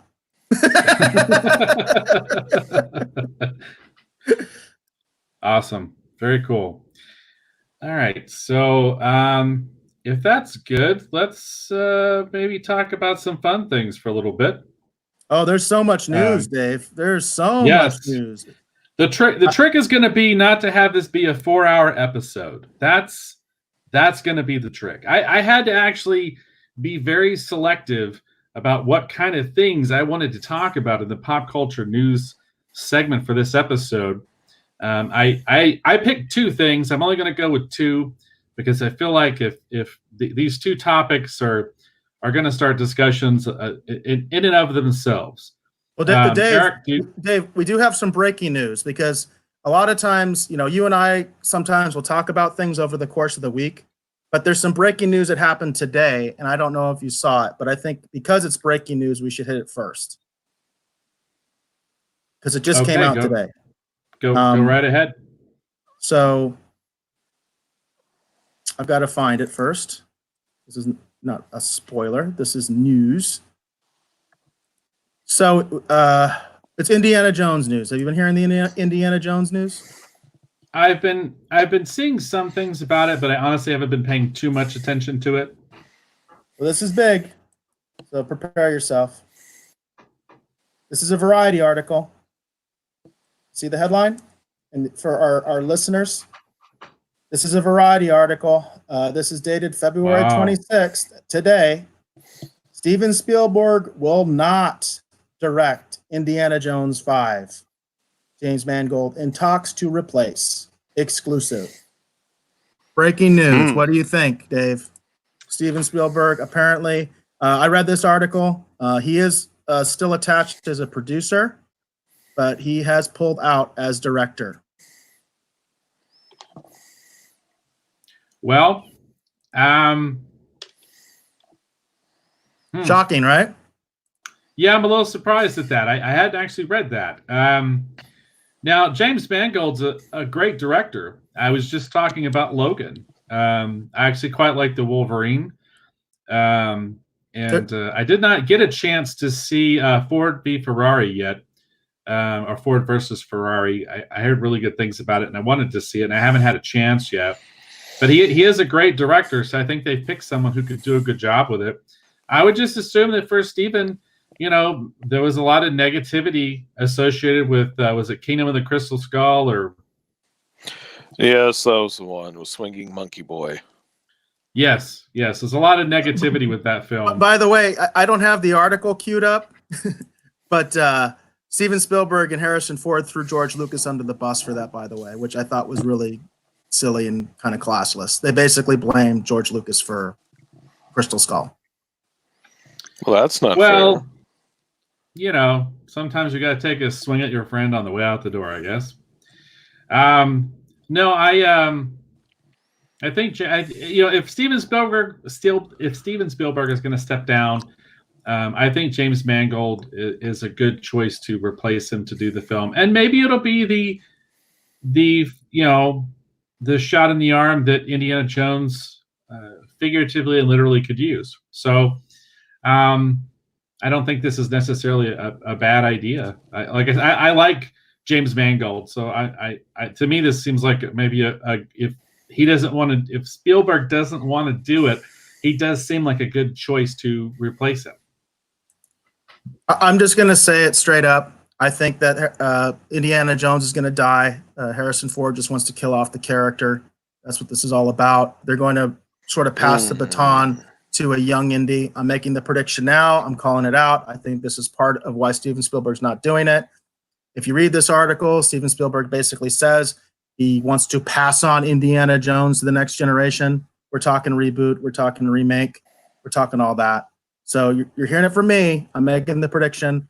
Harrison Ford is going to kill off the character. We're going to get some new version of Indy, possibly a female, and that's what's going to happen. That's my prediction. Well, I could see that. I could totally see that. Yeah, I'm little shocked. I don't think I have much else other than to say that I think James Mangold's an interesting choice, and I could totally see what you're saying, Eric. I could see that killing off Indiana Jones is probably something that, and passing it on to someone else. I could tell they kind of, in a weird way, tried to kind of do that with Shia LaBeouf's character, LaBeouf, or however you say it, in the last film. I think they really kind of wanted that character to kind of carry it forward or carry it on or whatever too. Moving into the 1950s. Absolutely. But I'll tell you, I don't hate the Crystal Skull, but I never watched it again after I saw it in the theater. I didn't hate it, but I haven't had any interest in watching it again. I did learn that you can survive nuclear explosions in fridges. See, I thought that was funny. Everybody hates that, but I thought that was funny. So I have that weird sense of humor. Too. And by the way, anybody who knows someone that's older, like my dad's in his 80s. That's kind of the thing. It's like they talk about how invincible those refrigerators used to be, and now they don't make them like they used to. You know what I mean? So I got the joke. I thought it was funny. Interesting. Are we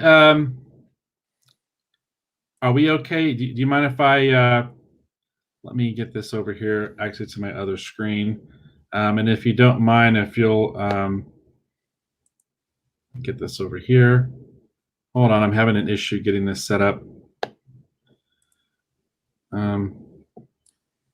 There is a lot of news that happened during this last 7 days. there's so much stuff that happened. It's crazy how much entertainment news has happened in the last 7 days. Yeah, that's for sure. I assume you want to talk about the Toy Fair a little bit. I mean, because there's a lot of in terms of collector news. I do. However, I want to start off with something a little bit more actually newsy, kind of to start. Having a hard time. I changed my setup a little bit here with my screens and stuff, and I'm having a little bit of a issue getting back to my main screen here. Tease us, Dave. What are we going to be talking about? Okay, well, if you'll share my screen now. So this was kind of interesting news. Not as big as the news that came out with Bob Iger, but Dan Didio is out at DC Comics.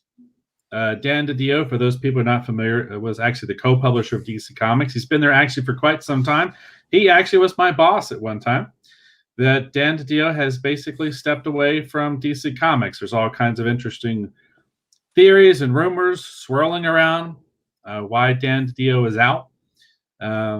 I don't have any kind of interesting insider information in terms of why Didio stepped away. You can read all kinds of interesting news articles about this all over the internet. There's all kinds of wild speculation and theory. Some people are saying it relates to sales. Some people say it relates to the direction of the company. Yeah, we'll just have to see where this leads. If you're a DC Comics fan, you're probably already aware of this. But if you're not, yes, the co-publisher of DC Comics is out.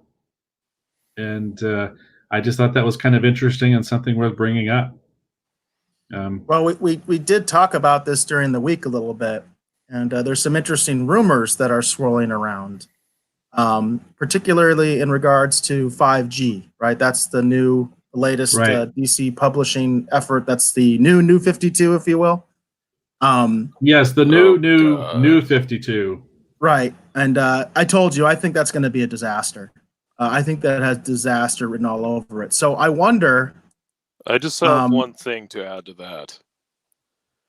Please, for the love of God, DC, do not make me short and fat.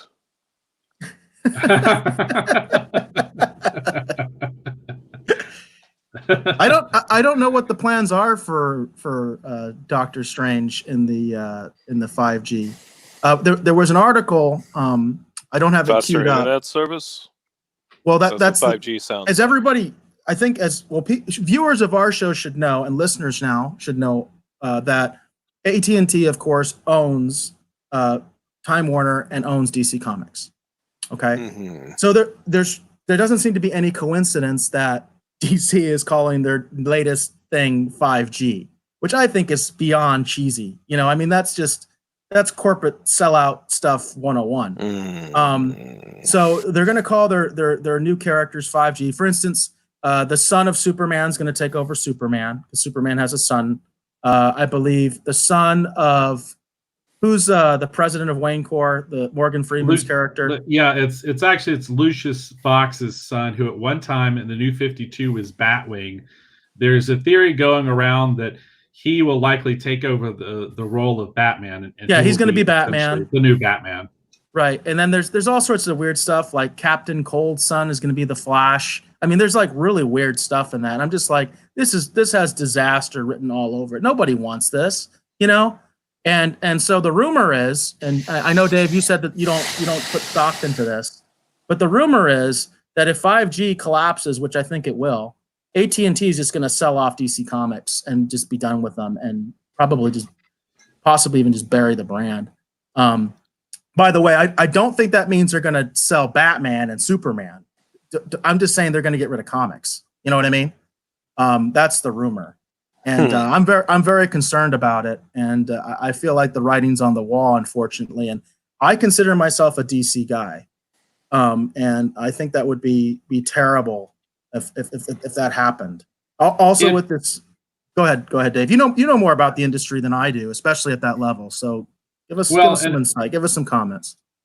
All I was going to say is that I hope the rumors of AT&T basically jettisoning DC are just that, rumors, because from a sales standpoint alone, if DC went away within, say, the next year or two, the damage done to the comic book industry as a whole would be catastrophic. For those people who are not too terribly aware, typically the way a local comic book store, for example, makes their money, they basically do pre-orders for the product that comes out. And most stores are basically kept afloat by ordering roughly about 50% of DC product and 50% of Marvel product. And actually, the instability of this that happened back in the 1990s almost caused the entire industry to collapse and actually leads the industry to the state that it finds itself in today. When Marvel made a play to basically more control, potentially monopolize the industry with their purchase of Heroes World and the fact that they were going to try and become their own distributor. That almost destroyed the industry back in the 1990s. So the idea that DC could make, or through AT&T or whoever, make some unfortunate moves and potentially destabilize the industry yet again, I don't know that the industry could withstand DC collapsing. I really don't, because you're talking about basically half of the income that the local comic book stores bring in. You're talking about that basically essentially going away. I think that would do damage unlike anything we've ever seen before. Now, if you're a local comic book store where you do a lot of business and back issues and such, you might be okay trading on the nostalgia and the history, of comic books. But I just don't know. I really hope that these rumors are just that, rumors. Once upon a time, there was talk that Marvel was going to buy DC back in the day. I don't know if that would present itself yet again. This is all kind of terrifying as a DC Comics fan, as someone who once worked at DC Comics. I've been kind of not really understanding a lot of what they've been doing the last few years, and I fear for what this might mean. I have a scenario for you. The last comic book that we reviewed on this show, I believe, was the Picard series, the Countdown right. Picard series. The publisher of that comic book series is IDW, and it seems to me their bread and butter is licensing content. What do you think of a scenario where basically, essentially, DC Comics is gone and A&T licenses all those characters to IDW? A scenario like that. What do you think? Could that actually be good for the industry? I think in a sense it could be. And I wouldn't just say IDW, but you have a lot of other players that could come onto the stage. Titan just as an example, because IDW licenses a lot. That's why I'm using them. Fact, I think they have the Star Wars Adventures, because Marvel doesn't do the Star Wars Adventures. The Star Wars for kids, I believe it's IDW that does that. Interesting. But you also have Dynamite Entertainment. That's what I was about to say. Dynamite licenses stuff. Titan Publishing in the UK licenses stuff. In a weird way, this could be the shot of new blood in the arm that maybe the industry could use too. I mean, not just an unfortunate catastrophic mistake. The question is how the industry would weather the idea that DC is essentially stepping away from publishing, and that these characters are going to live on through basically people who are paying to license them. Certain characters haven't fared very well under those circumstances. I look at characters like the Phantom.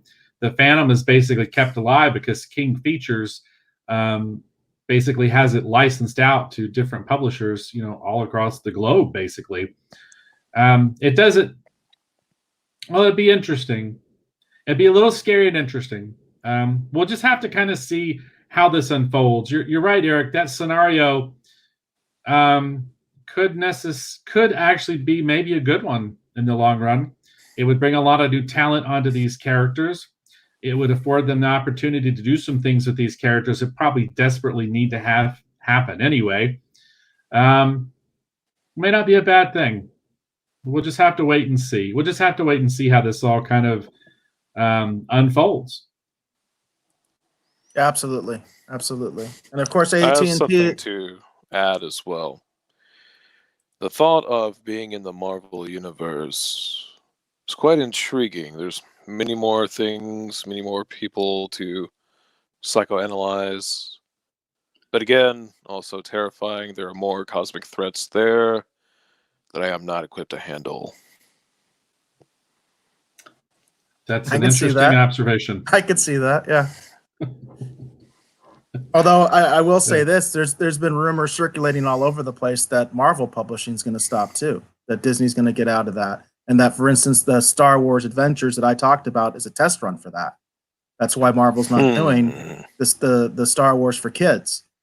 They licensed it out, and I think that could very well be a test run.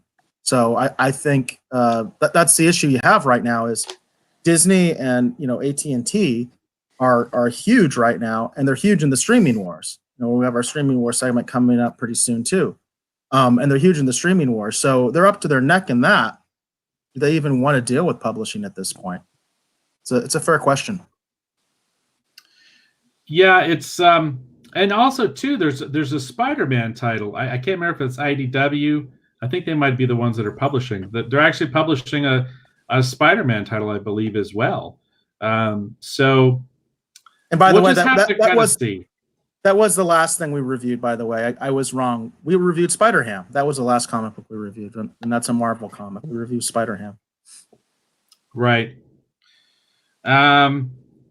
Well, we'll have to see. We'll just have to see how this kind of unfolds. I just wanted to bring it up because I thought it, for those of us that are into pop culture and into comics, this is kind of a big deal. Dan Didio stepping away. I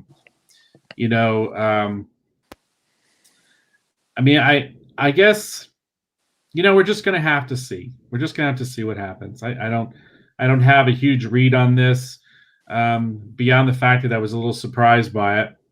But I could also see too, like you said, Eric, a scenario where basically DC goes away and Marvel, in a sense, goes away and just kind of becomes a licensed brand, and other companies publish stories and reprint stories. That would be such a huge change for the comic book industry from how it has been in the past. I think it would, in some ways, for those people who want to work in the industry, I think it would also create some new and unique opportunities. And maybe even some opportunities where characters that certain companies may not think are viable, it may give, fans the opportunity to start their own small upstart publisher and actually do some interesting things with some of these other characters that these companies don't know what to do with. Characters like, Booster Gold and Blue Beetle, a lot of the Charlton characters. Maybe or Flash, Superman, Batman. That's a bit harsher opinion, Dr. Strange.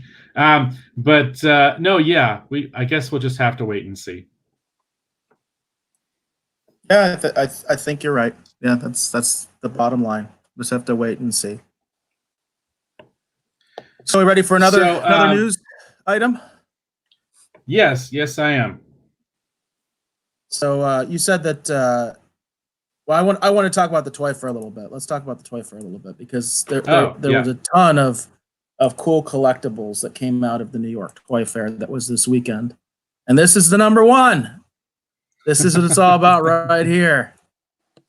I am so excited for Baby Yoda. Where's my Baby Yoda? And of course, an ad comes on.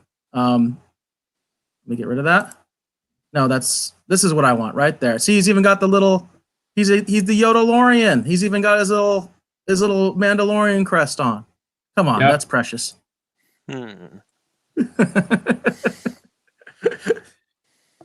Yeah, there was. They had a lot of stuff for Baby Yoda. Did you see the floating display they had where he was in the little carrier and he was like spinning around, sitting in the little carrier? They had a lot of stuff for. And that one's like I think that's this one right here because it's the one that has the actual Mandalorian necklace, and it's very lifelike. He actually coos. He closes his eyes. He uses the Force, which I showed my kids this, and absolutely we got to get one of these. I might have to get multiple ones of these for my kids. They love it, and I love it too. I love Baby Yoda. I'm a Baby Yoda fan, yeah, I'm pretty stoked about this. The only bad thing is, I said it's not coming out until the holiday season, and I've bitched about this constantly. It's like, damn it, why weren't they out last Christmas? You know what I mean? Like these toys are taking forever to come out, and apparently this one, the premium one, which is only $60 apparently, which I think is a pretty good deal for a little robotic Baby Yoda. And yeah, it's not coming out until the holiday season, which is kind of garbage. I have some advice. Pre-order. Yeah, that's what they say. Pre-order. Yeah. Do not fight the masses. What about you, Dave? You think you might pick this up? I'm trying to limit myself just to the Funko Pops because I don't know how far I want to get wrapped up in collecting certain things. But if you'll share my screen, I'll show you the thing that they announced from Toy Fair that has me a bit vexed. This is the thing, yes, bit vexed. I really want these stupid things, and I really I didn't even know about these. Yeah, I didn't even know about these. NECA is going to release an entire line of Defenders of the Earth action figures. I loved this cartoon as a kid. It's the reason I am a huge fan of the Phantom. I love Flash Gordon. These figures look absolutely amazing. This is what they announced at Toy Fair that really had me going, oh man, this would be amazing. But as you can see pictured here, we have of course the Defenders of the Earth. We have Flash Gordon. We have the Phantom, Mandrake the Magician, Lothar, and then of course their number one nemesis, Ming the Merciless. This looks absolutely amazing. I don't want to go down this rabbit hole, but I have this feeling that it is just going to happen. Yeah, I didn't know about these. These look awesome. Bobby, though, had a comment, I think, off of Doctor Strange's comment about not going to the store. And he said, the new Tickle Me Elmo, just watch the battle that ensues regarding Baby Yoda. Oh, goodness. Yeah. Reminds me of Jingle All the Way, if you've ever seen Jingle All the Way. Oh, God. Yes. No, I'm pre-ordering. I'm not doing what Arnold Schwarzenegger did. Those are some great Teenage Mutant Ninja Turtles right there. That's pretty awesome. Yeah, we've got the Shredder from the second Turtle film, the mutated Shredder. We've got an animated style. These are all from NECA. NECA's been doing some great stuff with action figures for quite some time. These are all on. I found these on the Fwoosh.com. Fwoosh. They have a great photo gallery here. You can see a lot of the fun stuff they've got going on here with the turtles. But the main thing I wanted to chime in on here was these guys right here. The Phantom, which actually this blow-up shot here is a lot better. The Phantom and Flash Gordon are huge characters for me. I am a huge adventure strip fan. I am a huge fan of the work of Cy Berry, who worked on the Phantom, as well as, of course, all the amazing, talented artists who worked on Flash Gordon. Obviously, the great Alex Raymond, who actually created Flash Gordon. But beyond that, too, a lot of the characters who came later, such as Al Williamson. Al Williamson's work on the Flash Gordon was actually my introduction to the character. They used to sell little, they're like digest size reprints. A lot of the original comic strip stories Al Williamson was doing at the time, cut up and repackaged as a little digest size. A huge fan of Al Williamson and his work on Flash Gordon. And I love Defenders of the Earth. So this is a big one for me. But all kinds of amazing stuff coming out of Toy Fair in New York. Yeah, and we are the Retro Rogues. Retro was quite big at the Toy Fair. So it's kind of interesting to see what's coming out, because I think, there's been sort of this thing out there about, how popular are toys really with kids, how much do kids really like toys, and how much of this is really aimed at the collector, at adults, And that even gets into the thing with Kappa and some people that are worried about their channels and things like that, because the fact of the matter is a lot of adults like this stuff. It's nostalgia, and a lot of this stuff is clearly aimed at adults, Definitely. And a lot of this stuff, I would say, is like Defenders of the Earth very clearly is aimed at adult collectors, because, I would venture to guess, because Defenders of the Earth hasn't had a reinvention that kids have found. There's certain properties we grew up with, Transformers, for example, they have a new animated series that's getting ready to come out. But Transformers has been out in different animated forms for quite some time, as well as the movies. So it makes sense for new Transformers stuff to be going on. It makes sense for a lot of the properties, like, Turtles is still going strong.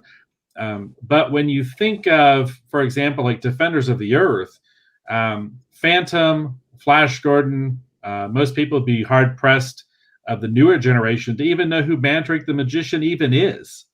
So that line is definitely aimed at people like me who grew up with and loved Defenders of the Earth. I thought he was Zatara. What's that, Doctor Strange? I thought he was Zatara, not Mandrake. No, no, Doctor Strange. That is definitely Mandrake the Magician. He might have been Zatara in an alternate timeline or a different multiverse or a different Earth, but that's definitely Mandrake the Magician. So a lot of cool stuff coming out of Toy Fair. I know that McFarlane Toys announced a lot of fun stuff. With their DC Comics line, different things that they're doing there as well. A lot of just really fun stuff coming out of Toy Fair. It just turns into, how much do I have to spend? What am I gonna, Absolutely. Deep dive into here? I've got a major space issue. I've got to get rid of a lot of stuff. But I did see this from Sci-Fi Wire, and I thought this was pretty interesting because I didn't see a lot of this stuff. But look at some of this stuff. I mean, this is new. Okay, this little Sonic 3 video game to describe to any listeners. It's one of those handheld games, like those old LCD, games that you used to have, the Tiger games, right? Right. That's a new product. That's a new product. You've got the classic Ghostbusters from the movie. And then there's a cool meme in this article at the end here. We've got new G.I. Joe, but this is pretty funny here at the end. New Power Rangers toys, all based on the old stuff, the original stuff that people grew up with. But here's the meme. So to describe it to our listeners, you've got this sort of kind of like middle-aged looking gentleman who's balding and got glasses and a beard, and he's got a bunch of the cartoon versions of the Ghostbusters in front of him. He's got the entire Ghostbuster team, the Stay Puft Marshmallow Man, and Slimer. He's got the actual the firehouse, their headquarters, and these all look like the classic toys that Kenner did. Okay, and it says in the corner, new for 2020, right? New for 2020. Right. Literally the exact same shit we sold you 35 years ago. And we can see the Masters of the Universe toys, and also the new Empire Strikes Back toys are the old Empire Strikes Back toys. Yeah. With Han and Boba Fett. All this stuff is new product. That's all. That was all new product. These things are all being re-released. Yeah, it's everything old is new again, as they say. I don't know what else to say. I like that meme though. That was pretty good.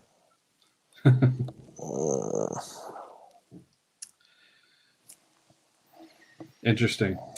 Are we ready? Do we have anything else you want to do for pop culture news, or are we good to move into streaming wars? I think we have to talk about one more thing because you did even mention it. You did even mention it. This is big news. We have to comment about it. We have to. This is huge. I think it's not as huge as a lot of people might think it is, and that's why I want to talk about it, because I've heard some really poor commentary on this, and I want to get your take on it, Dave, and see what you think. Because I've seen some videos that I think people are interpreting this in really bizarre ways that don't make it. Here, let me get on my soapbox for 1 minute, okay? Just 1 minute, just to say, you have to be careful sometimes of hanging around people that only agree with you. That's why I want this show to be open to everyone. You are always welcome to comment on the show and disagree with us. We have to emphasize that, because if you don't, What happens is, what I'm seeing with a lot of other YouTubers and a lot of other people that are streaming, is they start to get into their own circle and they start to just say the same thing to each other. And then they start interpreting things in bizarre ways that don't make any sense. Okay. So with this announcement, this is a big announcement. There's no doubt about this. The Disney CEO, Bob Iger, steps down in surprise announcement. This is dated February 25th. This announcement came out yesterday. This is from Yahoo News for our listeners. That's our source here. Apparently, this is actually an AP article, because Yahoo News puts stuff together. So it says Disney CIO Bob Iger, who steered the company's absorption of Star Wars, Pixar, Marvel, and Fox's entertainment businesses, and the launch of a Netflix challenger, is stepping down immediately. The company said in a surprise announcement on Tuesday. The Walt Disney Company named as his replacement Bob Chapek. I hope I'm not butchering his name. Chapek, Chapek. Most recently, chairman of Disney's Parks, Experiences, and Products business. Quote here: "Did not see this coming." This is Woza tweeted from Lightshed Media. She's an analyst. It's a tweeted Lightshed Media analyst Rich Greenfield. Sorry, wowza! I missed the quote. Did not see this coming. Wowza! That's from Rich Greenfield from Lightshed Media. It says Iger will remain executive chairman through the end of his contract on December 31st, 2021. Besides leaving the board, Iger said he will spend more time on Disney's creative endeavors, including the ESPN Sports Network, the newly acquired Fox Studios, and the Hulu and Disney Plus streaming services. He said he could not do that while running Disney on a day-to-day basis. This is a quote from Iger. "It was not accelerated for any particular reason other than I felt the need was now to make this change," Iger said on a conference call with reporters and analysts. So, with that said, Dave, what's your reaction to this story? Well, I was actually going to cover this in a Streaming Wars segment. This was going to be my Streaming Wars edition, because he does mention that he is sort of taking a step back and going to focus on other things, such as Disney Plus, and the ESPN and whatever. So I was looking at this primarily from a Streaming Wars segment. Well, he is still going to be associated with Disney. He's just stepping down from the top position. I have heard a lot of crazy theories about what necessitated this. I'm not going to repeat those rumors, because as far as I could tell, they're just rumors. I don't think there's really any real facts behind it, some of the stuff I've heard. But no, I mean, if he wanted to go out now while he's on top, hey, good job. I mean, he's, led Disney to a very interesting place in the entertainment landscape. Disney right now owns and controls not only the Disney brands that they've had, created within the studio, but I mean, you look at the acquisition of Fox, you look at what's happening with obviously Marvel, and then Star Wars. I mean, that's an amazing legacy to have. So that's kind of my only reaction. I mean, he's still going to be associated with Disney and doing things for them. So it was a little stunning of a move. But if he, it's one of those things, he might feel like that, some of these different divisions need a stronger guiding hand. And maybe that's one of the reasons that he's taking this kind of step down, is to go over here and focus on building these other things. So that's my initial thought. Dr. Strange, did you have any thoughts about this? I don't know. This is quite a peculiar situation. It seems like he wanted to focus more on his projects that he has high, what's the word I'm looking for? Compassion for. That he's most compassionate about, instead of just focus on everything as a whole. He just wanted to have that little bit of micro focus. Yeah, the things that are maybe a little closer to his heart, things that are more passionate about. Yes. I think that's a fair assessment. I want to say what I don't think this is this is not some sort of reckoning because of some perceived disaster with Star Wars. That's the kind of silly videos that I've been seeing as people are like, oh, Star Wars underperformed. This is Bob Iger being fired. Bob Iger hasn't been fired. Okay. Bob Iger is still essentially in control. If you understand what happened, is that basically he's taken down his managerial duties in the day-to-day operation as the chief executive officer, but he's still the chairman of the board. And who does the CEO answer to? The board. Okay. So the point is that Bob Iger, I think, is setting up his legacy. He's basically making sure that the person that he wants is in charge. And he's also going to be evaluating this person and making sure that he's doing a good job. And he's going to be in a position as chairman of the board to basically get rid of this person if he doesn't work out and choose somebody else. So that's what I think this is. I think that's very clear. This is what this is.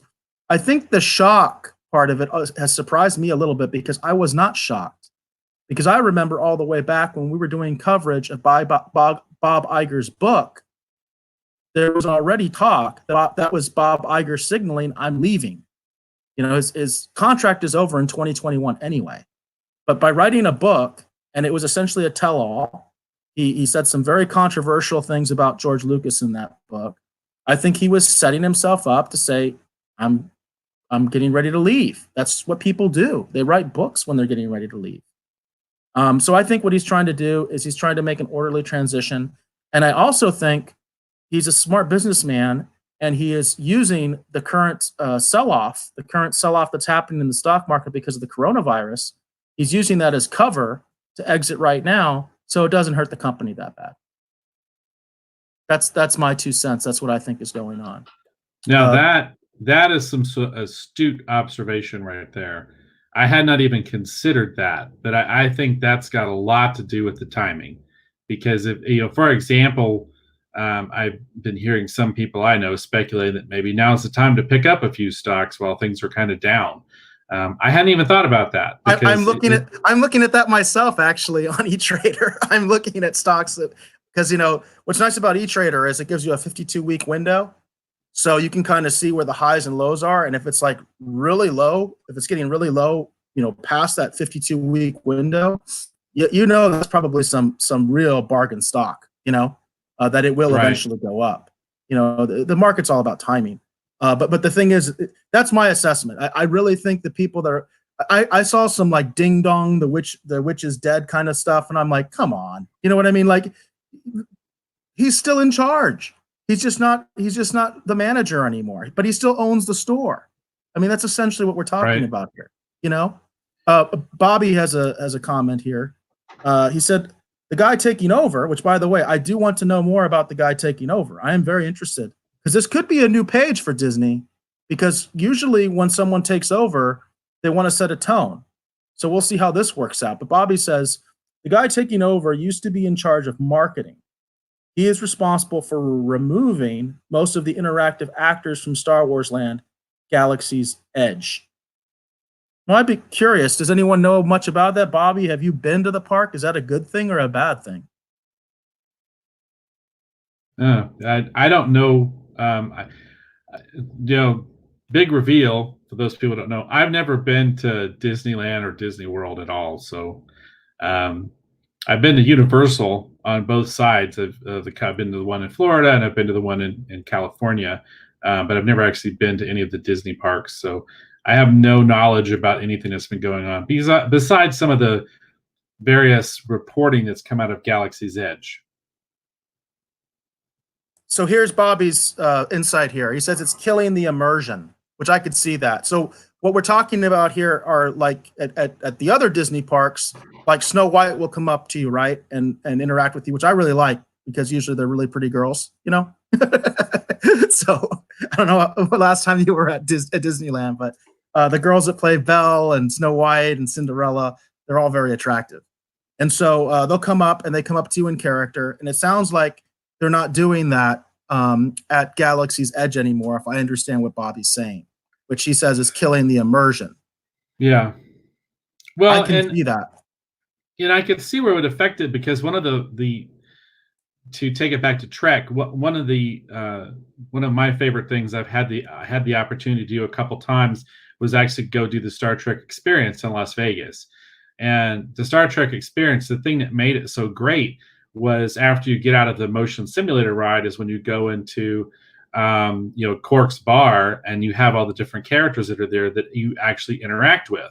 That's what made it really kind of amazing, and when we're on the simulator ride and you're walking down the halls of the Enterprise and everything, all the people in character and in uniform, that's what really makes that work. That's what really sells you on the idea that you're really there.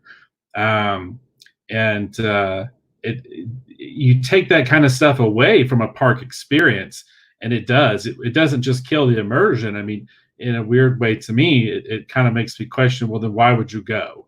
If it's just about a ride, you could just go do a ride anywhere. You don't have to go, I mean, I know those rides are specifically there, but you see what I'm getting at. You could just do a motion simulator ride that's similar in a mall, or at State Fair. No, I agree with you completely. My love of the Star Trek experience in Vegas was not the ride. The ride was okay. It was the immersion. It was the Ferengi at the bar acting like a Ferengi and serving me drinks, real drinks. It was the Klingon coming up to me and talking to me about how what's the big Klingon cuisine? What do they like to eat? Well, there's Gok. Yeah. He always told me that because they had a Gok on the menu, and he said the Gok is okay, but it's supposed to be served live. So those kinds of things, are what made it so much fun. So it'll be kind of interesting to see because that is a little bit troubling that was his decision. Bobby has another comment here. He says the actors were going to react differently depending on how well you did on the simulator. So they had great plans. So in other words, it sounds like they were going to tie in the actors to the ride directly, that's actually a great idea, I think, because that gives you a really unique experience, right? Once you have that human dimension in a live actor, that makes it a unique experience every time, just like a performance, like a live performance. It's always unique, even if it's the same play. Speaking of this, I think it was a foolish idea to take the actors away, because you can make so much. Because adding on to what you just said about having unique experiences, that would make people want to come back, and try to get different results each time. It's like playing a video game, with different stuff, like different outcomes. It's like you want to experience everything. And if they take away the interaction and the immersion, you're really just going there just to walk around and look at stuff, when really all you need to do nowadays is just use, what do these people use nowadays? Virtual reality headsets. I mean, that's I have a virtual reality headset. I do too. I play Beat Saber. I mean, what? Hugo Strange does not play Beat Saber. I think we're kind of all in a similar state of agreement that removing the actors definitely destroys the immersion and changes the experience into something that's not really what I go to a theme park for. If I'm going to Disney World, I'm going to Disneyland, I'm going to Universal, I'm going for a different kind of experience than I would get at Six Flags, or a state fair. Welcome to Star Wars, the bland experience.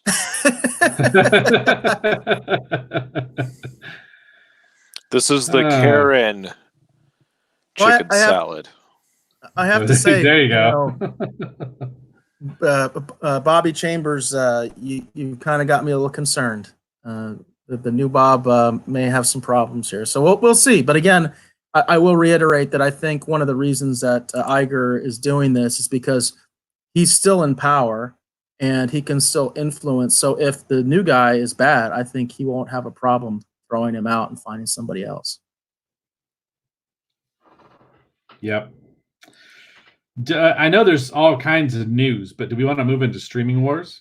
Yeah, obviously we went pretty long with our Picard segment. There's been a lot of news, so I think it's good to move on to streaming wars. Plus, this is a good transition. So, yep. So on this segment, we're going to talk about the latest salvos being fired into streaming wars. The basic point of this particular segment is to talk about the things that are happening with the different services a lot of us enjoy, things like Netflix and Disney Plus, the eventual Peacock, whenever that decides to emerge and show its tail feathers. This is the streaming wars. So tell me, Eric, my streaming wars segment was actually going to be the Bod Iger announcement and to talk about how it actually reflects and may affect what's going on with Disney Plus, which we've kind of touched on. What do you have actually for this episode's streaming wars? All right, let's start out with some sort of hard news because so many of these articles are just pure spin. So let's talk about some numbers. This is a Washington Post article. This is dated February 20th, so it's a little bit older. Sorry I didn't catch this earlier because I'm always about trying to find numbers for the streaming wars because they're hard to find.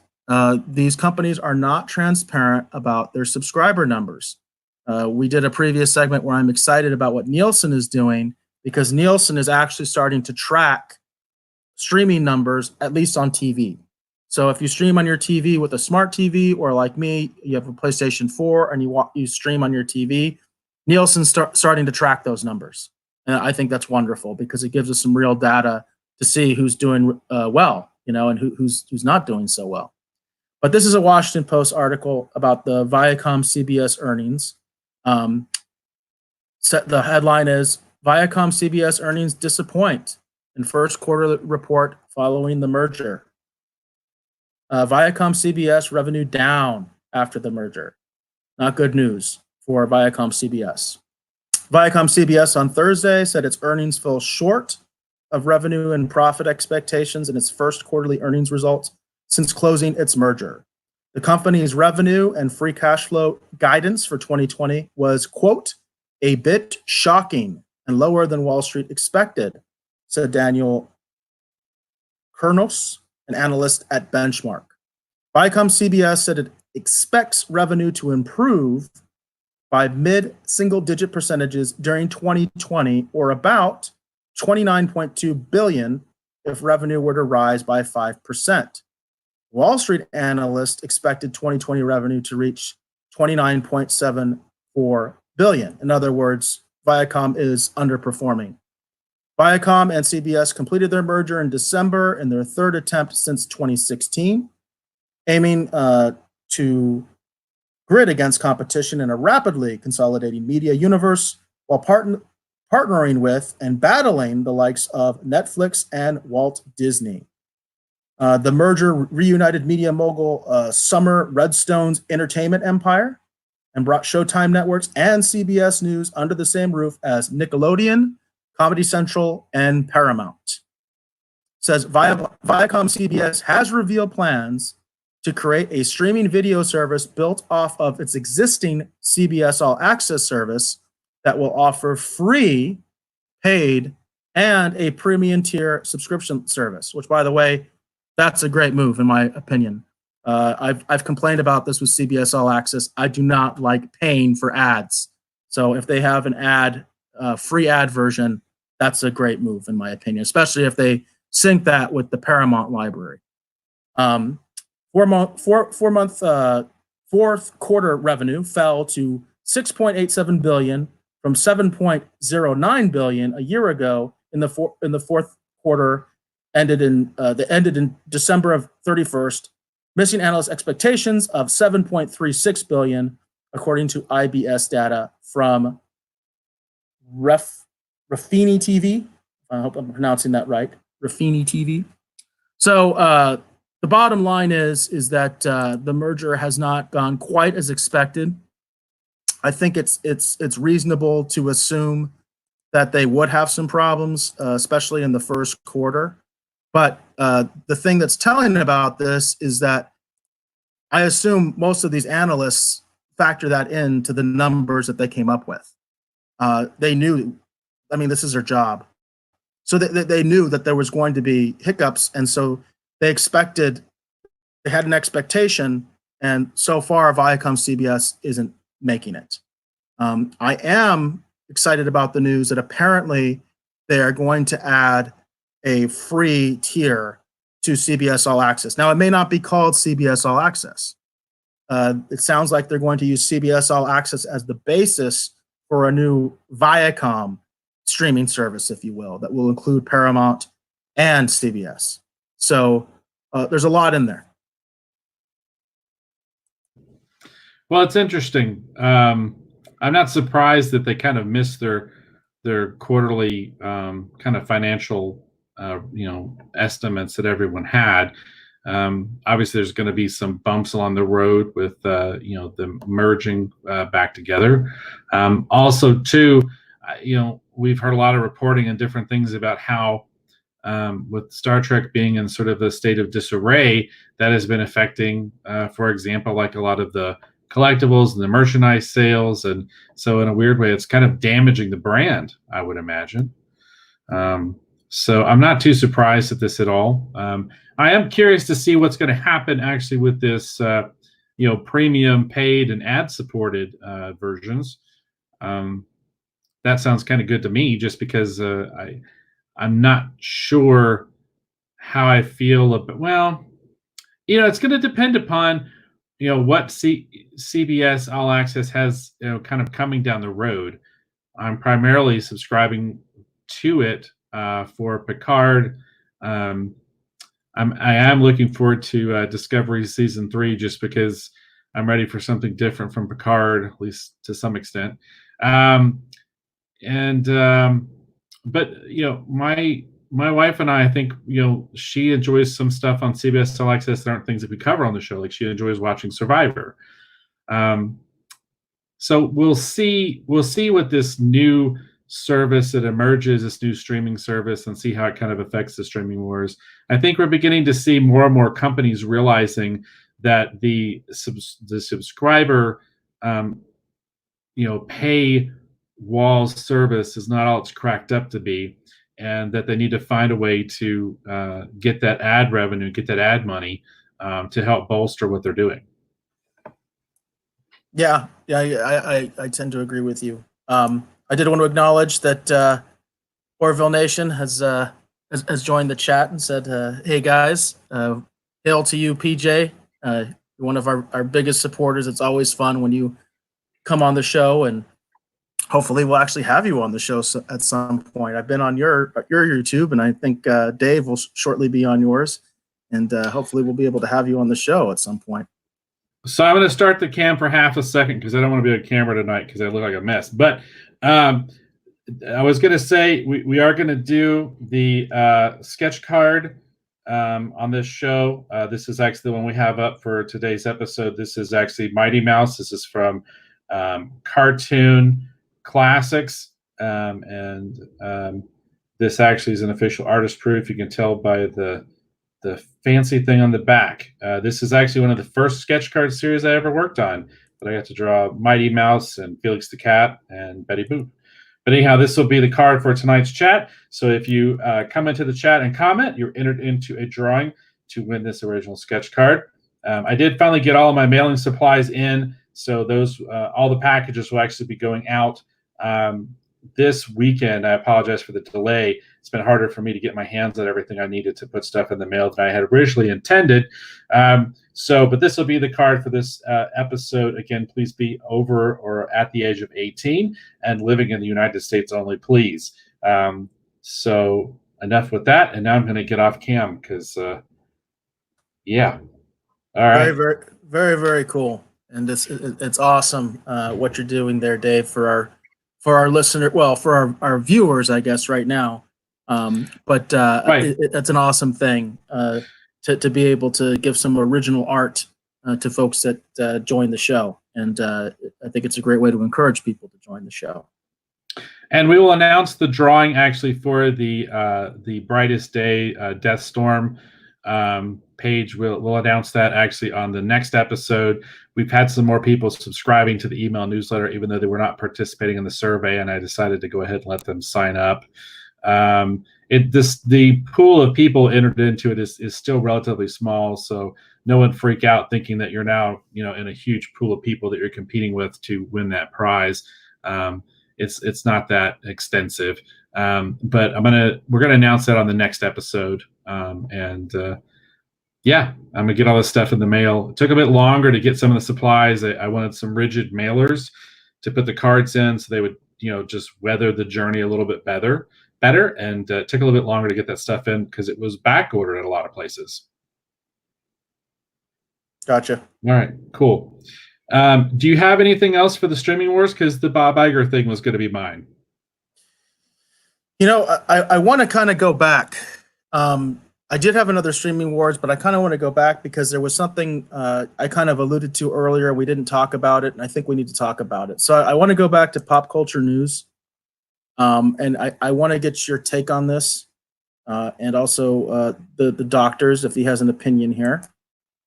This is some interesting Star Wars news. This is a Bounding into Comics article. And this is about the new Star Wars High Republic initiative. This is a Bounding into Comics article. The headline reads, New Star Wars High Republic initiative puts focus on, quote, diversity and representation.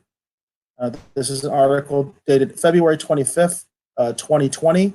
And this is about the announcement of the new Star Wars High Republic book series. Now, I want to explain the headline real quick because this is what they're talking about. There was this kind of leak, or I don't know if this was intentional by Lucasfilm. They put up this whiteboard. Have you seen this whiteboard, Dave? I was aware of the publishing initiative because originally I had hoped and intended to actually talk about this during the pop culture segment, but we had so much stuff planned for the show, I just decided to let it slide. But I have not seen this whiteboard that you're pointing out. Okay, so this whiteboard apparently is it's from the writer's room. It's from the, I guess, what do you call it at Lucasfilm? The story group? So yes, supposedly Lucasfilm has this story group, this alleged story group that's supposed to help with continuity and things like that. And when new projects come up, whether it's a comic book, whether it's a book, whether it's a movie, television series, animated series, there are people that are supposed to kind of look at this and kind of enforce certain rules and directions and things like that these shows are supposed to have. I think a lot of that is falling apart because I maintain that Kathleen Kennedy is kind of a figurehead and nobody's really steering the ship. But that's just me. I'm not claiming any inside information. It's just an observation. So this came out. It's been kind of ridiculed all over the place. This apparently is I shouldn't say a whiteboard. It looks like it's just like a poster sheet of the writer's room and some of the ideas that they use to come up with things. And it's a little bit hard to see, but you can see they have three different categories. One's fiction, the other one is Star Wars, and there's a little heart by it. So the idea is things we love in Star Wars, and I would say the fiction thing is supposed to be things they like in fiction in general, things they like in Star Wars specifically, and then they think of things they want in Star Wars. Okay, so those are the three categories. So when you come to fiction, they have things listed like authentic. I'm stumbling over my words. Authenticity, lived in. That's general fiction. They're saying a place that seems lived in, a world that seems lived in. Surprise, diversity, an actual ending, which I think is kind of funny because I feel like Disney Wars didn't have an actual ending. But anyway, feelings, relatable characters, I think is what that's supposed to say. Relatable characters, which that's a problem in Disney Wars as well. And then it says sweeping epic, right? That's general fiction. Now, in Star Wars specifically, they said not pro-war, which a lot of people are laughing at because literally it says Star Wars and then it says not pro-war. Okay, well, all right. I mean, it's called Star Wars. What? Droids, which, yes, I do love the droids. Scope, mythic. It says space and lightsaber battles. And then it says no single, I can't read that, no single something character, and the Force. Okay, that's the stuff they love in Star Wars. And then over here, we've got this category of their wish list of the things they wish they, this is the stuff they want to put in Star Wars that they don't feel is there. And so under that category, we have High Republic, which is the name of the new series. Relic Hunters, which, by the way, we saw that in Disney Wars, the Relic Hunters. Wasn't that a Tia Carrere television series? Relic Hunters? Do they want Tia Carrere like trying to find artifacts in Star Wars? It says university, which a lot of people think they meant universality. University doesn't make any sense, but I think they mean universality. They want a university? They want a university. School? It literally says university here. Welcome to the Jedi University. I think they mean universality. Or the Sith Academy. Hey, dinosaurs. Dinosaurs. They want dinosaurs. Representation, diversity, which they already said diversity, but they had to say it twice. Something legends. That one I can't make out very well. Rival houses, which sounds like Game of Thrones. Sith Empire, and I think Chaos Agents is the last one there. By the way, I think this actually got cut off a little bit because I've seen a version of this that had a couple more things on the list. So I just want to make a quick point. Go right ahead, Dr. They don't want war, and yet they want a Sith Empire, lightsaber battles, and Chaos Agents. What?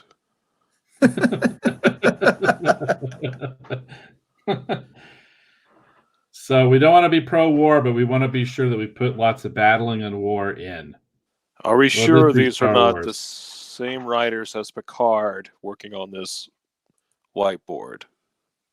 I think it's very possible, quite frankly. The community of writers in Hollywood is actually very small. It really is. They probably walk out of one building and just walk down the hall and go in the next one. Exactly. Well, they take out their Star Trek and they sit it down. They put their Star Wars hat on and they go right into the other room. All right, everybody, what are we doing here? That's just too funny. I don't even think they have different hats. I think they just have patches. Oh, yeah. Maybe their hat says "Make Star Wars Great Again," huh? What do we think? Oh no! And so anyway, let me say this. I love The Mandalorian. I was having conversations with people not on this show currently, actually today, about The Mandalorian. People love The Mandalorian. They love the child, the baby Yoda. Like, Star Wars has got a lot of good things going for it. Star Wars is not in this horrible super mega quagmire. They've made a couple of questionable decisions and some films that aren't that great. And I'll be honest with you, when I saw the announcement trailer, I was going to talk positively about this story because I think it sounds really interesting. But at the same point, too, I have this weird feeling that what they're doing with this initiative is the same thing that DC attempted to do with the New 52. They're attempting to take Star Wars and reintroduce it to a whole new group of people and try and bring on a whole new fan base. Now, that's not bad, but you have to be careful you don't alienate your existing fan base, or you'll find yourself in the same state that a lot of these other franchises and companies find themselves in. You have to find a way to do this where it feels organic and natural and people are excited to be part of it. If you do it in the wrong way, you're just going to run people off. That's my personal opinion. And I know, for example, I have a lot of friends industry professionals and not, who love DC Comics. The majority of them are not reading any of the current DC titles at all. I was a super diehard comic fan. I read everything that DC published, almost everything that Marvel published. At one point, I was reading a bunch of titles that IDW is publishing, and even things that I enjoy that aren't like a cornerstone of my fandom. I was reading Popeye and Peanuts and Garfield and just all kinds of fun stuff. But eventually, with a lot of these weird decisions happening at DC and some of the stuff going on at Marvel, it kind of pushed me out, and I felt like I couldn't keep up, and I didn't understand what was going on. And so right now, I currently am reading no DC titles, and I'm currently reading no Marvel titles, like none. The majority of the stuff I read is actually independent titles that I find on Kickstarter. I go, that sounds interesting. I'll check that out. You did read Spider-Ham, because we reviewed that on this episode, on this show. So well, yeah, I mean, to be honest, the majority of comics I've been reading that I would consider coming from a major publisher lately is we've been doing, because of Star Trek, we have been reading a lot of Star Trek material between the two of us, Eric. And there's more older material I would love to cover, and I'm really enjoying reading that stuff. But it's just, I'm just not reading as much stuff as I used to read, and it's just because between all the events and the reinventions and the constant reimaginings and the constant rebooting, it's exhausting. It's literally exhausting trying to keep up with all this stuff sometimes. And there's just a lot of stuff I'm currently just at odds with, and I've decided it's like, well, if it's terribly interesting, I'll give it a shot. But I don't feel the necessity to know everything that's going on in the DC universe anymore. I don't feel the necessity to know everything that's going on in the Marvel universe anymore. And that's because of a lot of the decisions that they've made, in all honesty, and how they're packaging and presenting their titles and the universes as a whole. I will add to this, add to that. Hugo Strange is getting really close to saying, make mine Marvel, after all the decisions DC has been doing. Well, there you go. That says a lot. So I personally, I'm still excited to check out what they're doing with this Star Wars, this I forget what they're calling it again, this High Republic initiative. It looks kind of interesting, but it'll depend, like with all things, it's going to depend upon what comes out of it. I see a Wookiee there with a lightsaber. I'm down with the Wookiee Jedi. So we'll see what they do. But my only concern is that I hope that Lucasfilm with this initiative has found a way, because they keep talking about diversity and representation, and I want to bring up another word, inclusion. Let's include everybody in this. Let's find a way. That's the word we need. We need inclusion. Yeah, that's definitely something we need. Yeah.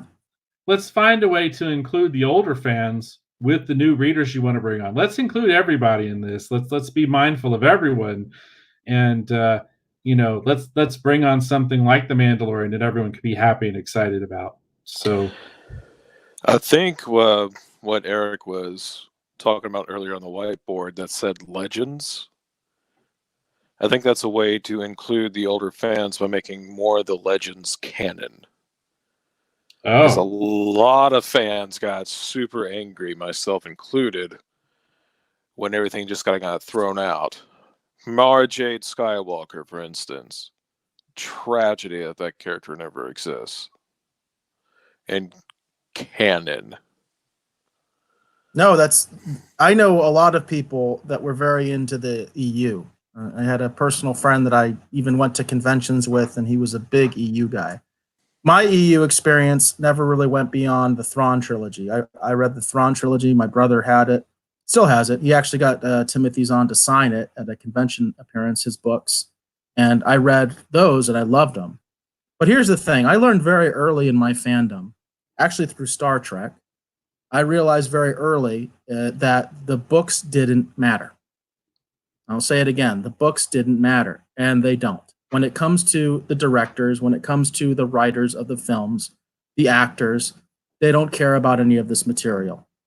And I learned that lesson through Star Trek. Early on, I'm talking like 12 years old or something like that, because I was reading some of the books and I realized they didn't care about any of this stuff because I was watching the show. They didn't sync up and I knew they didn't care. So I learned that lesson, and that's why I've always kind of kept the books at arm's length. I've owned some of the comics over the years for both Star Wars and Star Trek. I take them with a grain of salt. And I think that's the only way you can be sane in your fandom when it comes to the books and the comics. And this isn't going to be any different. The issue that I have with this concept, this High Republic, which some people are calling the 420 Republic, by the way, the High Republic, is that it's clearly a ripoff of the Old Republic. The only difference here is that I think the Old Republic takes place something like 800 years before. And by the way, Dr. Strange, you being a 3,000 years. 3,000 years before the Republic, before the Republic we know, the less Old Republic. But the Old Republic was a series that is much beloved by people. And I understand the appeal. I've seen much of the artwork from the games and things like that. I think it looks really cool, and I think it's a neat concept to go way beyond. So this concept is, well, we're not going that far back. This is only like 200 years before Star Wars. And I feel like that's the attitude. It's like, well, this is just like 200 years. So it's not Old Republic. This is our High Republic. It's different. And it's not different. It's the same basic concept. It's the same basic concept. And what they're doing is they're slapping the EU fans in the face and saying, look, we did the Old Republic for you guys. Or no, we're doing it better. We're doing it better than they did it, you know? And that's what I think this is. I think it's a lack of originality. It's blatantly ripping off other people while not doing what you said, which is you should be going back and saying, you know what? That Old Republic stuff, that is canon. That is canon. And then you know what? High Republic, we see this as like a sequel to the Old Republic. How about that? How about that for inclusion? You know, that's not the way this is being marketed. That's how I would do this, would be to make the High Republic the sequel to the Old Republic. Otherwise, This is pure garbage. Because, I mean... So that's the issue that I have with it. The issue that I have is, hey, do you want the Old Republic? Here's something that no one asked for ever. Here's the High Republic, which sounds utterly idiotic name in itself. The High Republic. I mean, what's the Low Republic? but here's the other thing, and Dave, you and I have talked about this before. The other thing is the whole reason for why it's called the High Republic is because this is supposed to be the high point of the Republic, which is basically another way to say we're the biggest and the best ever. This was the apex of the Republic. This is the best Star Wars there ever was. And I am sick of that with these sequels and prequels where they try to pretend like they're better than the original. They are not better than the original. That's a subjective term. You should not have to diminish what came before in order to uplift what you have now. You shouldn't have to do it. There's no reason to do it. It's insulting to the people that grew up living the original material. They can coexist on the same level. You can even kind of acknowledge that the original is actually kind of the best because that was the first. That's what started all this. That'd be kind of nice. But you don't have to. You can just put them at the same level. You don't have to say one is better than the other. And this marketing is, well, no, this is the best. This is when the Republic was at its finest. These were the best Jedi. You know what I mean? They should have called it the Golden Republic instead of the High Republic. Yeah, that actually sounds a lot better. The Golden Age as opposed to the High Republic. Yeah, it is a weird name. I think it's a weird name. Well, I guess we'll just see. I don't know. There's a lot of like, well, we'll just see. Yeah, I think that's my whole opinion on this. I was more excited about it initially at the original reveal announcement. I was like, oh, this sounds interesting. This looks kind of cool. I like the idea that they're bringing artists in like kind of at the beginning I think it's Ian McCaig, Craig, trying to pronounce his name incorrectly, is involved with this. Quite enjoy and have loved all of his concept art for a lot of the different films going back to, the prequels. So they've got some amazing talent involved. We'll just have to see what they create. We'll just have to see if it's good or not. I guess my biggest thing is that so many of these franchises are built on legacy, and so many fans are just chomping at the bit to see these things that they've loved, hopefully, in a television series or in a movie. And we're just constantly throwing stuff away and go, no, I don't care about that. Let's do this other thing over here that I came up with. And while I understand that, a lot of fans have been, with these franchises for a long time in the hopes that some of these other things that they love, actually seeing them brought to life. That's part of the joy, I think, sometimes of being a fan of a long-standing franchise. Going to a movie theater and seeing some of these things come to life with like Marvel, that's what makes it so entertaining and fun. And I feel like a lot of these companies I just feel like they either don't know it or they don't understand how much the fandom looks forward to these things. I don't know. We'll have to see. It depends upon what they create and I guess how they sell it. They do a good job selling it, then great. They do a bad job selling it. It's not, you're either going to get the Mandalorian or you're going to get Solo. So we'll just have to wait and see what they serve up. I enjoyed Solo, so. Oh boy, that's a whole can of worms right there. You just opened up. Well, I'm closing it right now. Well, I was going to say that the biggest takeaway so far from this episode is that Dr. Hugo Strange is a Star Wars fan. I would have never known that. So. Yes, I am. It is interesting that Doctor Strange is a Star Wars fan. I would have thought he would be more into Star Trek. It's usually considered more intellectual than Star Wars. Yes, but sometimes I like to get my hands dirty. Well, there you go. There you go. Cool. Are we good with the streaming wars and the pop culture news segments for this episode? Yes, I think so. I think it's all right. Even cool. though there's more. There was so much news this week. It was ridiculous. But we probably have to move on. My Arkham phone says yes. We move on. There we go. Dr. Strange. All right. Broken. There you go. Low battery. Yes, it says move on. All right. Okay, so let's go ahead and get into our main topic for this episode. It's deuxième pâté, right?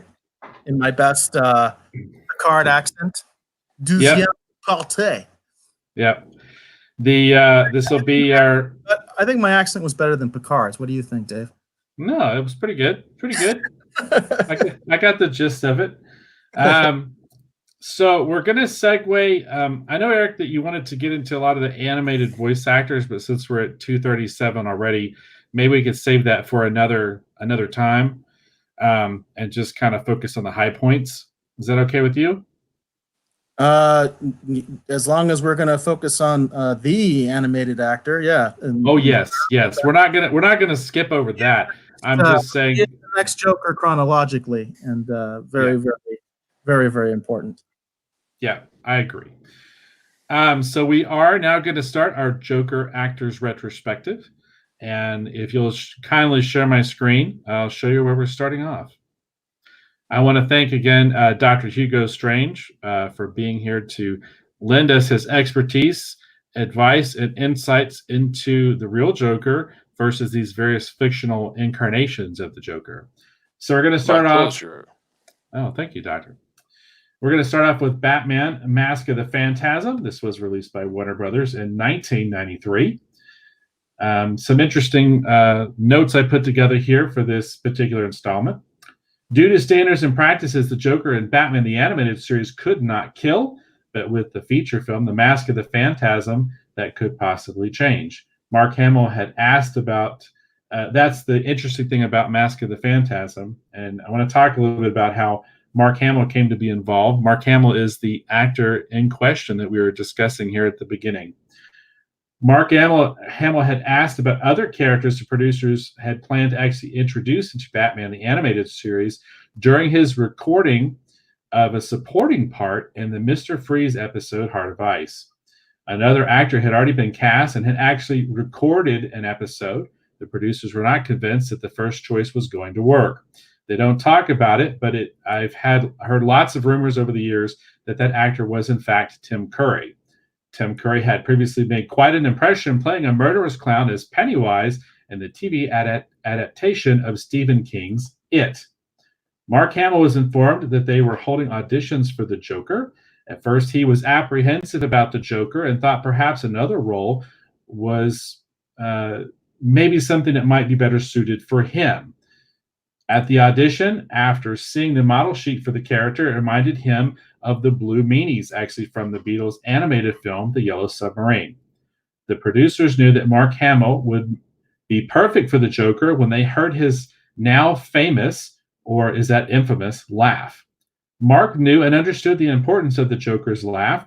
He is a comic book fan and understood that he could bring something truly unique to his portrayal of the clown prince of crime by using the laugh in a new way, such as to reflect the Joker's mood.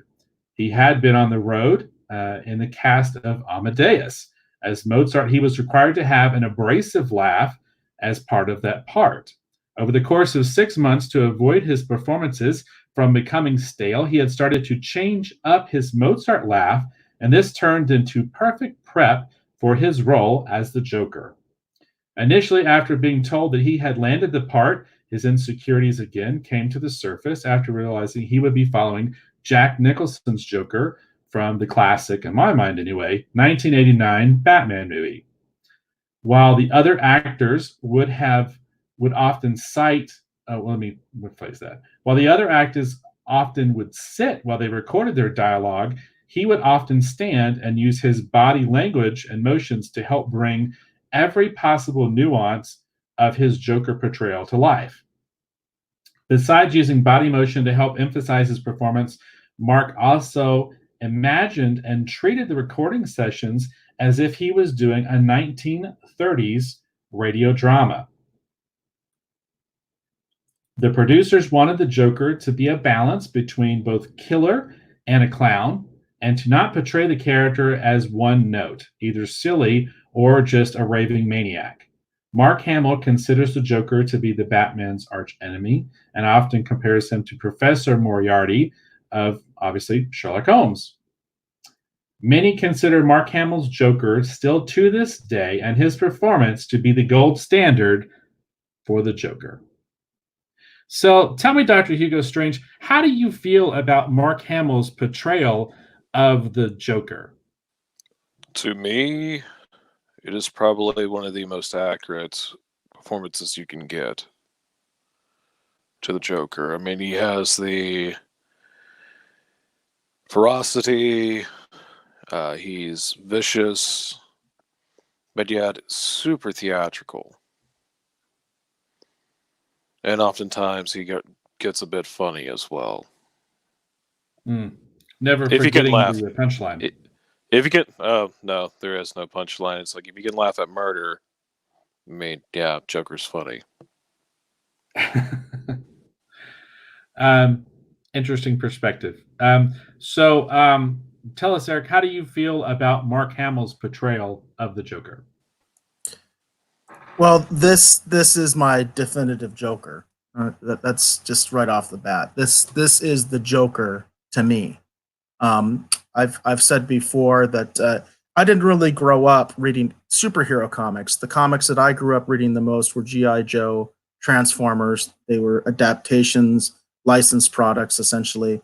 I always thought the G.I. Joe comic book was better than the series, incidentally. But that's the kind of comic books I grew up on. So most of my superhero knowledge came from the cartoons. And when the Batman animated series came on, I remember one of my friends telling me about it because I hadn't watched it. And I remember just being completely mesmerized the first time I saw an episode of the Batman animated series and how amazing I thought it was and how I thought that was the definitive Batman for me, and it still is, even with all the new versions of Batman that have come out, and even with all the new versions of the Joker that have come out, even with the reason for this show, which is Joaquin Phoenix's amazing performance as the Joker. This is my definitive Joker, Mark Hamill's version. Just look, it's funny because you and I didn't coordinate about the images we were going to use, and this image is perfect. This is the Joker right there. Those eyes, the nose, the smile, the yellow teeth. I mean, everything. That's the Joker right there. He's sinister and cruel, yet he's whimsical. Yet he's imaginative. He's intelligent. He's dangerous, but he's silly. He's crazy. You know what I mean? He's all those things. And Mark Hamill's performance as the Joker, in my opinion, has no comparison. It is the ultimate, definitive version of the Joker. And it's funny, I did some research, and we talk about Tim Curry as sort of and I guess a footnote, because I think he was only in one episode, and that episode isn't readily available unless you have the full collection of all the Batman animated episodes. And apparently, the reason that Tim Curry was cast aside was because he had bronchitis. You heard that? Apparently, he had bronchitis, and he was fired. And that's the only reason we have this amazing version of the Joker, is because Tim Curry got sick, and they had a deadline. I will say this, Tim Curry, I'm sorry, but I'm glad you got sick so we can get Mark Hamill. And Tim Curry is amazing in his own regard. He is. Right. He's absolutely amazing.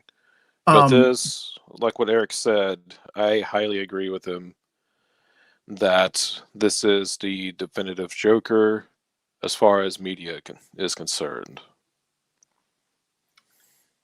I was going to say I am a huge fan of Mark Hamill's portrayal of the Joker. This is one of the high points. This episode is full of the high points for the character. I think if you're looking for a comic book accurate read on the character, you don't get any better than Mark Hamill's take on this character, because it very much is the comic book Joker brought to life, as well as Batman the Animated Series is the comic book version of Batman brought to life. All the various elements are there, and they all work. They did such an amazing job with Batman the Animated Series. I mean, it is a classic top to bottom. The way that they approached all of the characters was amazing. Maybe at some point we'll get a chance to actually delve into Batman the Animated Series and actually maybe work our way through the various episodes and kind of just dissect them one by one, because there's so much there. But I agree with everything everyone here has said. My personal favorite, I think, is going to be Nicholson in the '89 movie, even though it is a departure. But Mark Hamill's Joker in Batman the Animated Series is very much the comic book Joker brought to life.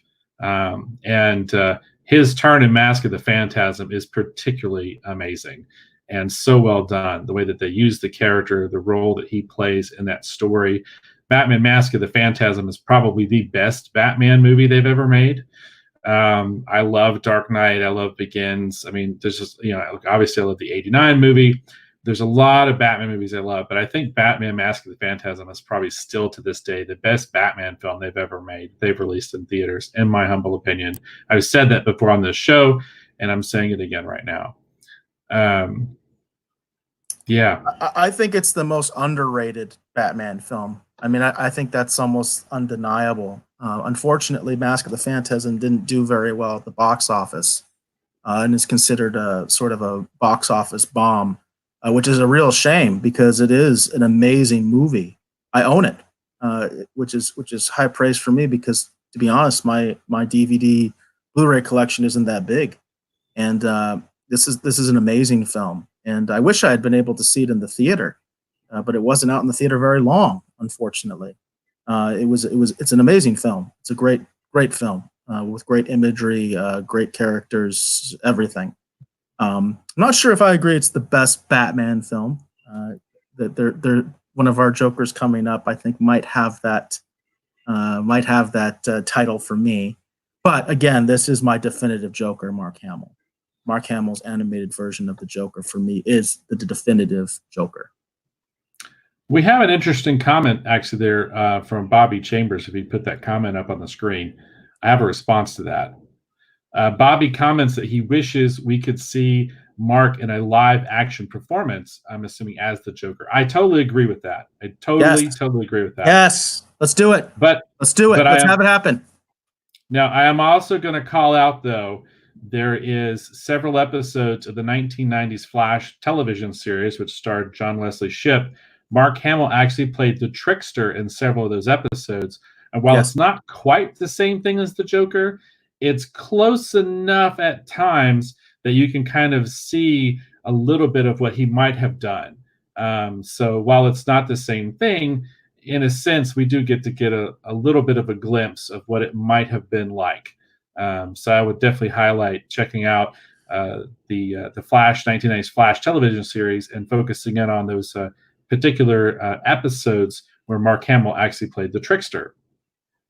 Bobby, I couldn't agree with you more about this. And I think, unfortunately, the Trickster is probably the closest we're going to get. But I think it would be fascinating, especially because Mark Hamill, with his age, he would be an older Joker. And that could be really, really good, with so many sort of bad spins, including, I would say, Luke as an older character. It'd be kind of nice to see him almost kind of redeem himself and come back as a live action older Joker and really pull it off. I think that'd be fascinating. I don't think it's ever going to happen. I think that's what we all wanted with the CW Crisis crossover. That would have been awesome if they had something like that. Yeah, that would have been amazing. And it looks like Bobby's never seen the 90s Flash, which I highly recommend. That I grew up on that as well. Bobby, that is it's a great series, I think, in general. But that's one of the neat moments of it when, because I think it's one of the few times we see kind of like a real sort of comic book villain looking like a comic book villain on that series, if I remember correctly. So it's been a while since I've seen it. But it was, I think, it's an underrated series, the Flash live action series. But definitely one to look out for, and probably the closest we're going to get to the live action Mark Hamill Joker. Yeah, I'd have to say, definitely, if you haven't seen it, Bobby, I definitely recommend checking out the 1990s Flash television series as a whole. But I would definitely say look out for certain particular episodes. There's I think it was called The Ghost, is really good. It introduces a character called Nightshade, very sort of a pulpy era kind of hero. That episode's really good. We also have Deadly Nightshade, where that character has a modern counterpart that's kind of a Punisher type of character. We see the differences between the two. Those are both really great episodes. There's a character that introduces a doppelganger for the Flash. They essentially clone the Flash, and he has a rival called Pollux, and that's actually a great episode.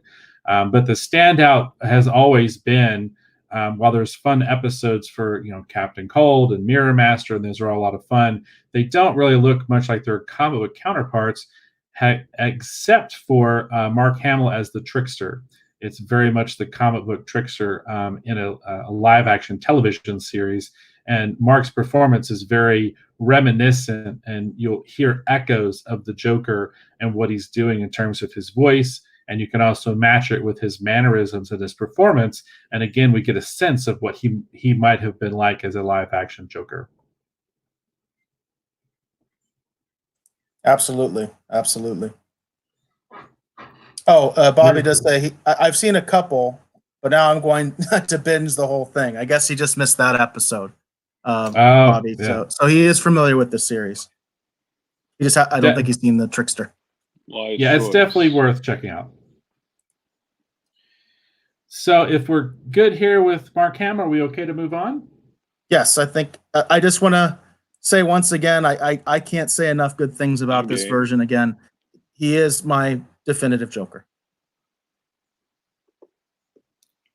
Okay, I'm gonna throw out another couple animated Jokers of note here, just real quick. I don't want to dwell on them too much because we're running a little long, but I don't want to just gloss over them. Maybe at some point we'll be able to do like a deep dive and look more at the Joker in animation. That would be an interesting thing to discuss on the show. From the Batman from 2004, I want to mention Kevin Michael Richardson. While his Joker is a radical departure at times from what people are used to, it was an interesting portrayal, and that's actually a decent Batman series worth checking out if you haven't seen it. And of course, I'm going to mention The Dark Knight Returns, the two-part animated series that actually starred Peter Weller actually as Batman, the older Batman. It's an adaptation of The Dark Knight Returns series by Frank Miller. And in that, Michael Emerson, who was in Lost, that actually portrays the Joker in that came out in 2012. There's a lot of really great actors and voice actors who have portrayed the Joker in various media.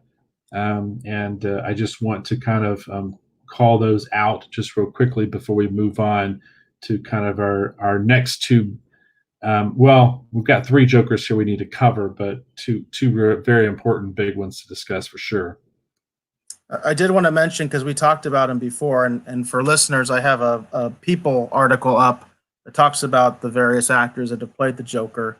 And we had talked about Batman, the bold and the brave, and I'm sorry, that's not the one I'm talking about. You talked about Brave and the Bold, which I did put a picture up of him. But the other one that we talked about before, I believe, is Steve Bloom, who actually played the. Actually, I don't think that's right. Or am I losing this here? Keith Michael Richardson played him in the Batman, right? That's yes, right. Kevin. Okay. Yeah, Kevin Michael Richardson. Richardson. Bottom. Yeah. Jeff Bennett played Batman, and he played him in the Brave and the Bold. And then we also have Steve Bloom, who did Lego Batman in the video game. And those are just a couple of the sort of, I guess, honorable mentions, because there's, like you said, there's so many actors that played the Joker in animated form, video games, that kind of a thing. But I will have a link to this People article when I recut the episode so that people can look at that. And, Zach Galifianakis played him, of course, in the Batman Lego movie. And I would love to do a discussion about the Batman Lego movie kind of as its own separate episode, because it has so many weird, quirky, canonical callbacks when you talk about the comics and the movies and everything. And it would be really fun to discuss. I just didn't want to, I feel like that some of these actors and their portrayal of the Joker deserve a discussion. But I feel like that we should just kind of set them aside and then maybe revisit this at a later date, just because we have two very important performances for the Joker to discuss tonight. And that's why I kind of suggested that we move beyond. So if any fans want to take any issue with that, I do want to circle back and revisit this topic and get much further into it.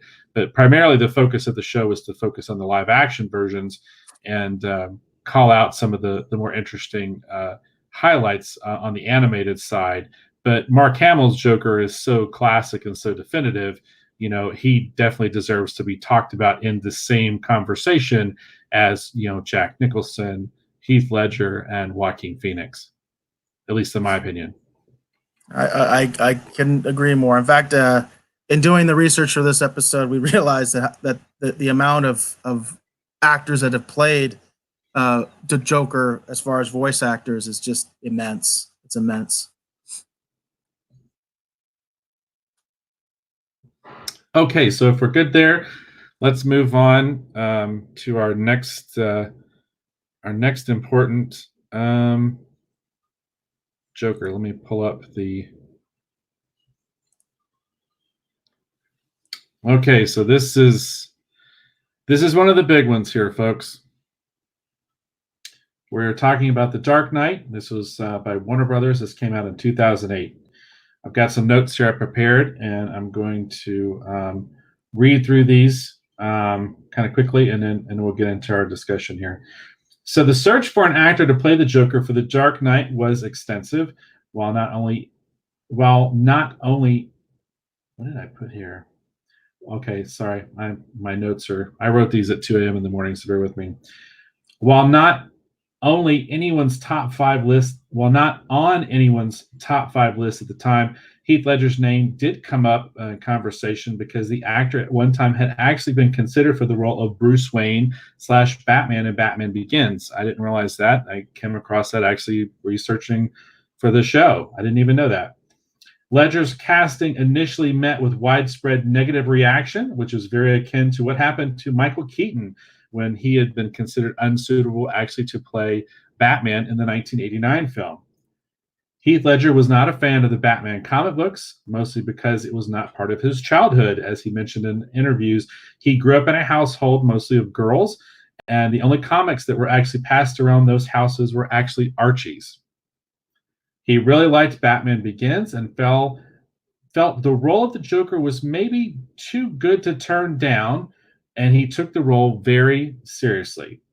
While familiar with the 1966 Batman television show, he loved actually the 1989 Batman film. He felt that to attempt to do a portrayal of the Joker in a Tim Burton 1989 world and try to usurp what Jack Nicholson had done with the character would have been a crime. However, he knew that Christopher Nolan's approach created the opportunity for a new perspective, a new approach, in his opinion. In his initial conversations and meetings, both actor and director appeared to be on the same page with the basics of how to portray the Joker in a Nolan-esque world. During the publicity tour, Ledger actually stated that the Joker was the most fun role he had played to date and commented on it being physically difficult from the standpoint of being very physically taxing. So stamina-wise, it was very difficult to portray the Joker.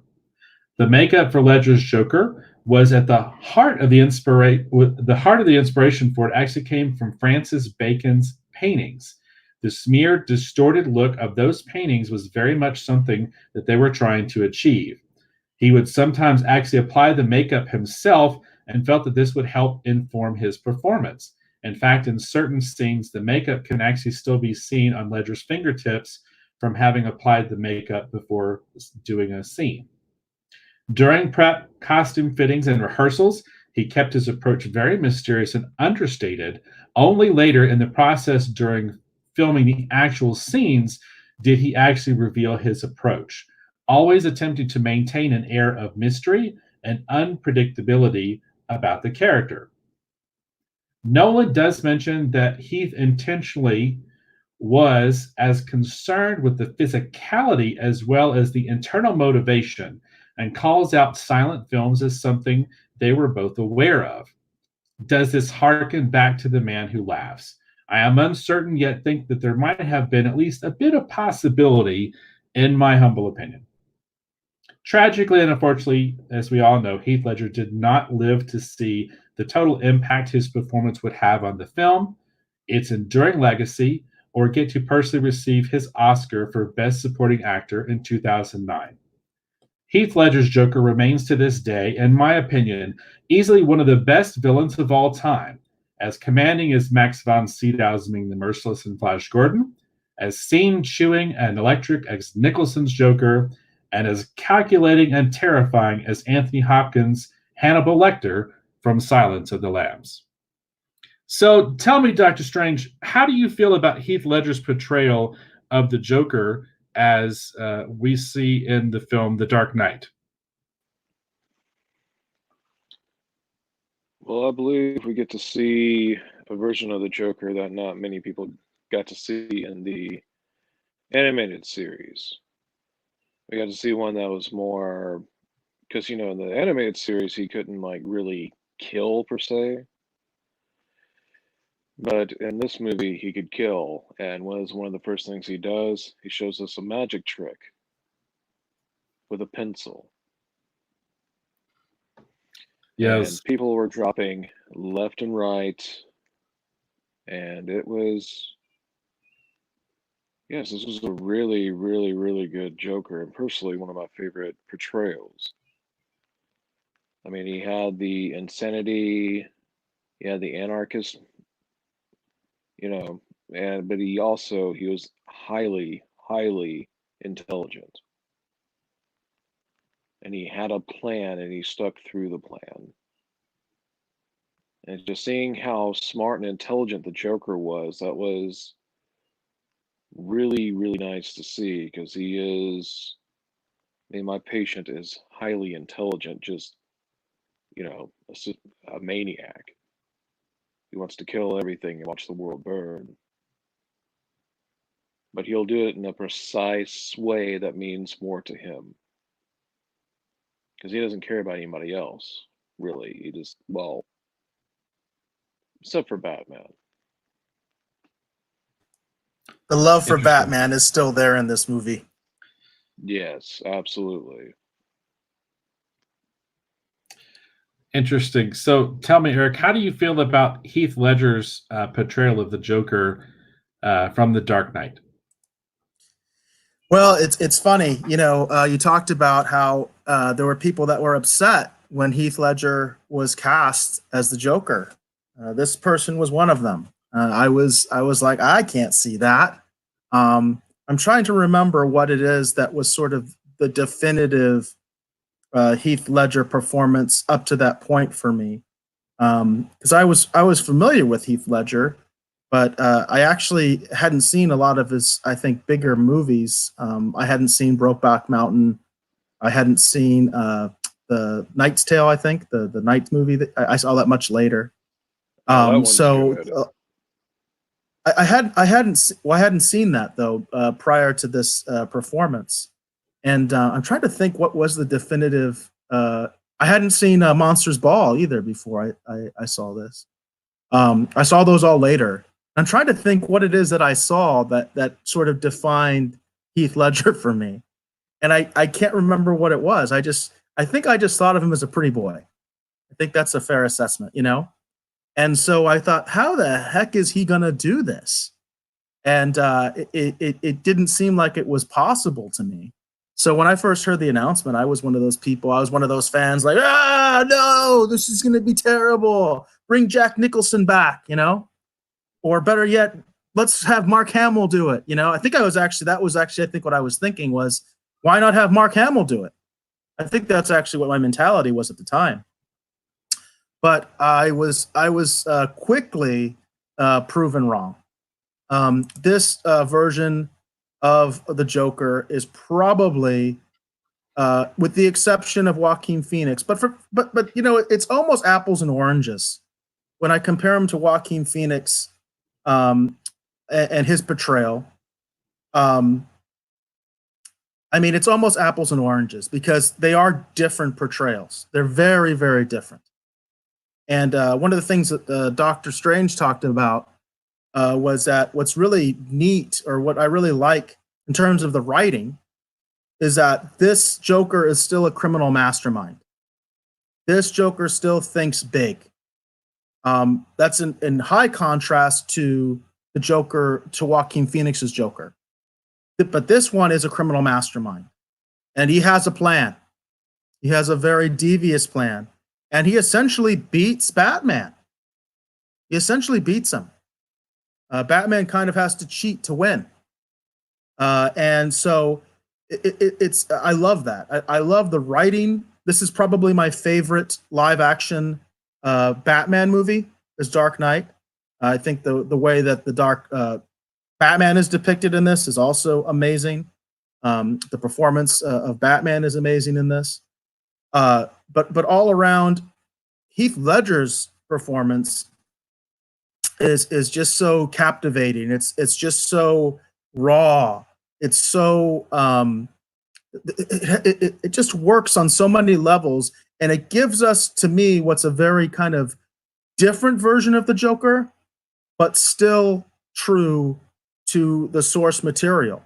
All the way to the point that we have that disfigurement. When we've talked about The Man Who Laughs, the disfigurement that the Joker has in this version, Heath Ledger's version, I think is very much reminiscent of The Man Who Laughs. Whether that was intentional or not, I feel like it had to have been intentional.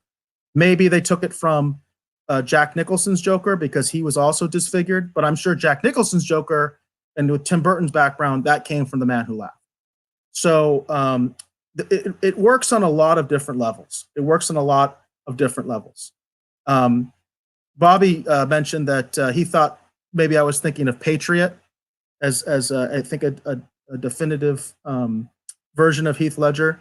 I did see Patriot, and I actually liked him in Patriot a lot. I just don't think I saw him, but that character is very heroic, right? The character that Heath Ledger portrays in The Patriot is a very heroic character, and I felt really upset when he died. I could kind of see it coming, but but he was a heroic character. That's my point. Heath Ledger's character in The Patriot, which is a very good movie. That's another one I own. I like historical fiction, and there's not a whole lot of movies about the Revolutionary War. Heath Ledger did great in that. So I had immense respect for Heath Ledger as an actor because I did like that movie quite a bit, and I did like his portrayal. But I just didn't see him being the Joker, and boy, was I wrong. Boy, was I wrong. Bobby also says, Doctor touched on a great note. Most think of the Joker as being crazy. However, this version was always one step ahead, very intelligent. And yes, Doctor Strange, I think he's correct. What's interesting too about this particular portrayal of the Joker is because it's a very classical Joker in that we get multiple possible origins. We don't get a definitive origin. He tells us through different scenes, different ways in which he may or may not have got his scar, for example. Something that's also very interesting too about this particular portrayal of the Joker is that air of mystery really surrounds this character. I remember reading a lot of people theorizing that because of the Joker has this scene where he talks about, they need you right now, but you'll be dropped at the first sign of trouble. And a lot of people were using some of what the Joker was saying to even potentially theorize that maybe this version of the Joker was like an ex-CIA operative of some kind who'd basically been abandoned and found himself in a dire situation. And he came back to basically visit the chaos upon our world that he was put through when he was tortured and such on and so forth. It was kind of some interesting ideas, these different backstories that people began to envision for this character. That's one of the great signs of a great performance and an interesting character is what people can read into and see interesting things, and it deepens the performance and connects them and interests them in a character in a much deeper way than just a typical surface interpretation. Well, what I like is your interpretation can be absolutely correct, and I can say I hate that interpretation, and I can come up with my own. And I like that. I like the fact that your interpretation with this particular version of the Joker is just as valid as mine. I can come up with my own backstory of the Joker, and mine is just as good as yours in terms of, hey, who knows, right? Because there is no definitive origin to this Joker. He lies completely. Are one of the lies true? Are they all lies? Is there truth in the lies? And that is the enigma of the Joker, right? He is a mysterious figure, and we don't know exactly what his backstory is. If we go back to the first appearance of the Joker in the comics, he just starts killing people. We know that he has a relationship with the people he's killing. Like I think he kills a judge who supposedly convicted him, wronged him. He kills some other people, for kind of reasons superficially that we understand, but we don't know the circumstances. We don't know exactly what happened. We don't know, we just don't know. And so that goes right back to the origins and the first appearance of the Joker in the comics. So, do we think we're good talking about Heath Ledger's Joker? I want to add one more thing. This Joker portrayal, he was really physically menacing as well. This one could throw a punch. That's true. And I'd be highly afraid to find this one in a dark alley somewhere. Not as afraid as I'd find the real Joker, but still, this one would be quite terrifying as well. I also want remember- to say this version of the Joker also very much sort of solidifies the sort of crazy relationship that the Joker and Batman have, and you can see it in the animated series as well. But I think they really emphasized the crazy relationship that the Joker has in his mind of Batman, and that basically Batman is like the only person in the world the Joker actually respects, and that's why the Joker would never kill him. He's like the one person that actually amuses the Joker, and he actually feels like some sort of connection to in the entire world. I was gonna say too. I remember the first time I saw the teaser trailer, one of the early teaser trailers for Dark Knight, and I was so excited to see it, and I was very curious to see what Heath Ledger was going to do with the Joker. And it was the first time I ever felt kind of a sense of dread because I never imagined what the Joker would be like in the real world. And I remember watching that trailer and realizing it's like, wow, this would be pretty terrifying concept. The idea of someone like this actually really existing, and it's the first time I'd ever seen the Joker in the context of that idea of actually being flesh and blood and manifest in the real world. So if we're good there, are we okay to go ahead and move on to our next Joker portrayal? I wanted to mention sort of an honorable mention, just because we did do a Star Trek review earlier, because I didn't know about this. I only found out about this through my research. I've never seen this version of the Joker, so I just wanted to kind of mention it here. We've got some other Jokers here on screen, but the one that really shocked me, and we talked about it off the air, was Brent Spiner. Brent Spiner actually did play the Joker in the Young Justice series in 2010, and that I had no idea that he ever played the Joker. And I'd be very curious to see what his Joker was like because I've never seen that show. But since we did lead with Star Trek, I thought that he was definitely worthy of a honorable mention. Well, I will say that I have seen Young Justice, and it was a great portrayal, and I had no idea that was him. And isn't that the highest compliment you can give an actor, Doctor Strange, that you didn't know it was him? Absolutely. I couldn't even pick out his voice. That was wow. Huh. Intriguing.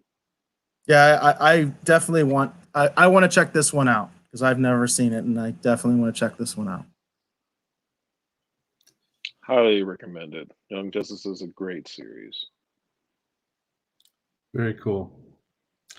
All right, so if that's good, we're going to go ahead and move on to our next Joker portrayal. And it looks like I don't have the graphic pulled up just yet. Hold on just a second while I... There we go. Let me... This version of the Joker is not very highly thought of, and I didn't intend to omit it in the graphics here for the show. Okay. Oh God. So, yep, we're gonna go there. All right. So, oh boy. All right. So this will just be a brief conversation. I've just got just 2 brief little notes here. So we're talking about Suicide Squad. This, of course, is also a Warner Brothers film from 2016. Wonderful film.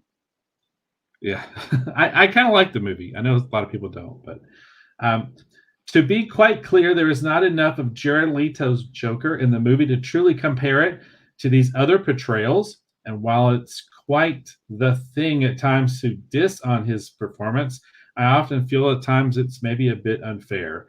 His Joker is clearly a standout in the film, in my opinion, and were it not for his and Margot Robbie's Harley Quinn, I think Suicide Squad would be but a minor footnote in the DCEU films. So that's kind of my whole thing here with Jared Leto's Joker. I honestly don't think there's enough of it here to really have much of a conversation.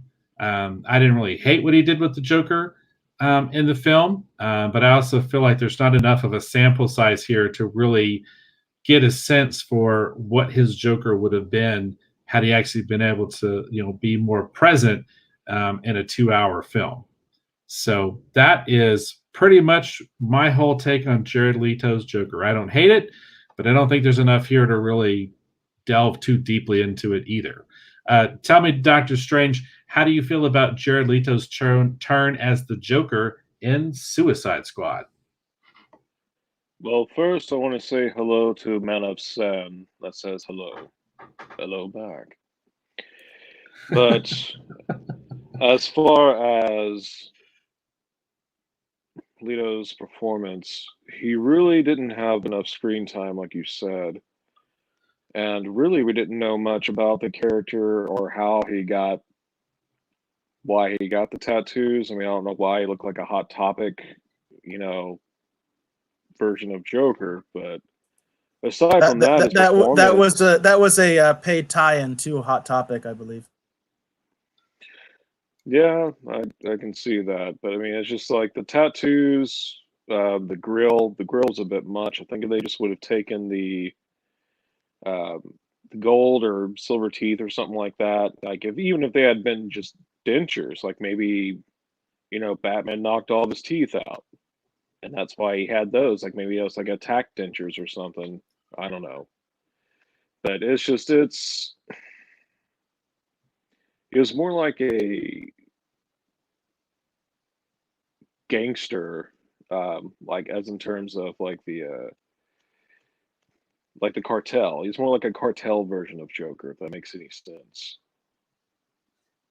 That makes sense to me. I kind of see it the same way. I thought that in some ways they were trying to take the concept, because in the original comics, the Joker was, at least some of the early in the comics interpretations, he was very much sort of a gangster kind of a character.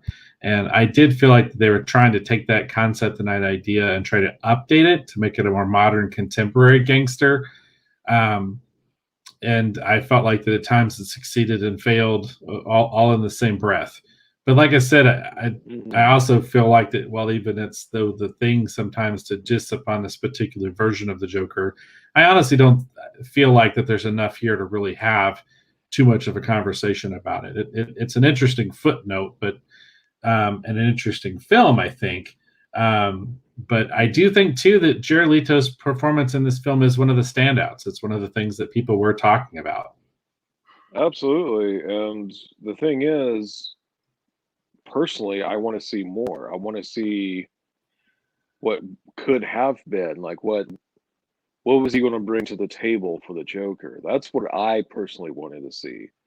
And the whole selling point of Suicide Squad for me personally was, well, aside from Margot Robbie, was supposedly the Joker was a main character in the film, and yet he's just a kind of afterthought when you watch it.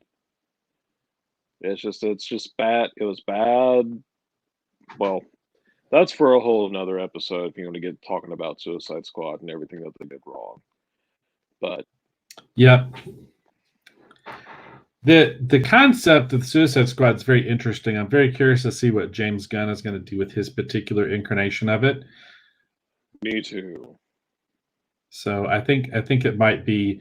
I think he's got that kind of quirkier sensibility, and I think that he will better understand the idea, the whole Dirty Dozen idea, beyond just in a general gimmick or a hook.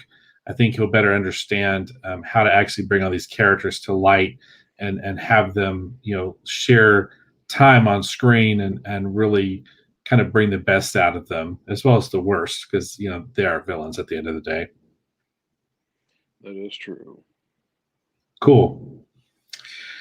If that's good, I think we'll go ahead and we'll move on to our. Hey, I didn't say anything, so I've been sitting here patiently. No. I've sit here patiently, let you guys have your talk here. Okay, I hate this movie. Okay, I absolutely despise this movie. I've patiently sat here and listened to you guys. I'm getting my 2 cents in. And Man of Sand, let's move on to the next he's in the chat, and we appreciate Man of Sand coming into the chat. He said he came in late. He said, sorry, I was late in coming here. And you know what, Manasan, I'm sorry you're coming in at this kind of low point of our retrospective. That's what I'm sorry about, because I hate this this portrayal. I hate this movie. I thought the only good thing about the movie was Harley Quinn, and that is why she got kind of got her own movie. That's also a disaster, by the way. I haven't seen it, but it's a box office disaster. But there isn't enough bad things I can say. It was her own movie. There are just not enough bad things I can say about this portrayal of the Joker. I hate the look. I hate the way he acts. I hated everything about the Joker in this movie. This is not my Joker. I don't know whose Joker this is. I understand that maybe some people like it and some people wanted to see more. I was very happy that Jared Leto was not even considered to be playing in the Joker. I understand there was a lot of backdoor fighting where Jared Leto was upset because Joaquin Phoenix was cast as the Joker. And I guess he felt betrayed, which could be justified. I think it's possible that he was told that he was going to be in more movies. The only one good thing I will say is that one thing that's interesting about Jared Leto playing the Joker is how many Oscar winners now have played the Joker. Because if you go all the way back to Jack Nicholson, he's won an Oscar. Obviously, Heath Ledger won the first Oscar for playing the Joker. And then we have Jared Leto, who was another Oscar winner, and he played the Joker. And that's probably why he played the Joker, was because of this amazing legacy that the Joker character has now built as far as with actors. So I will say that's the one kind of good thing about Jared Leto that he brings to the table, is that this is another Oscar-winning actor who's played the Joker. But that's the only good thing I can say about this particular portrayal. I hated it, and I hated the movie. All right. Well, there you go. A different perspective on this divisive interpretation of the Joker. I was not intending to skip over you, Eric. I'm just sitting here looking at the clock going, Lord, this is a long episode. And I didn't intend it is indeed. But I must have my word. I must have my word. No, yeah, I get it. I hadn't intended for us to dwell on this version quite as much as we did. So let us go ahead and move on to our last version of the Joker. I've got some notes here I've put together. We'll move through these a little quickly here. Can everyone still hear me? Yes, I can still hear you. Okay. And, my screen hung up.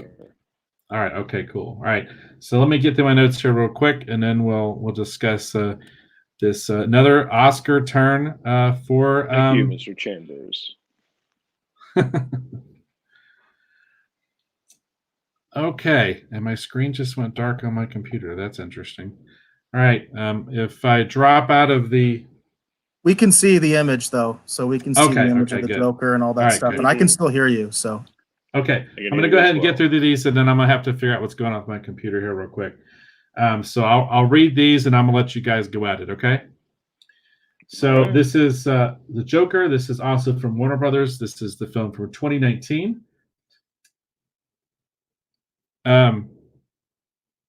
What is going on here?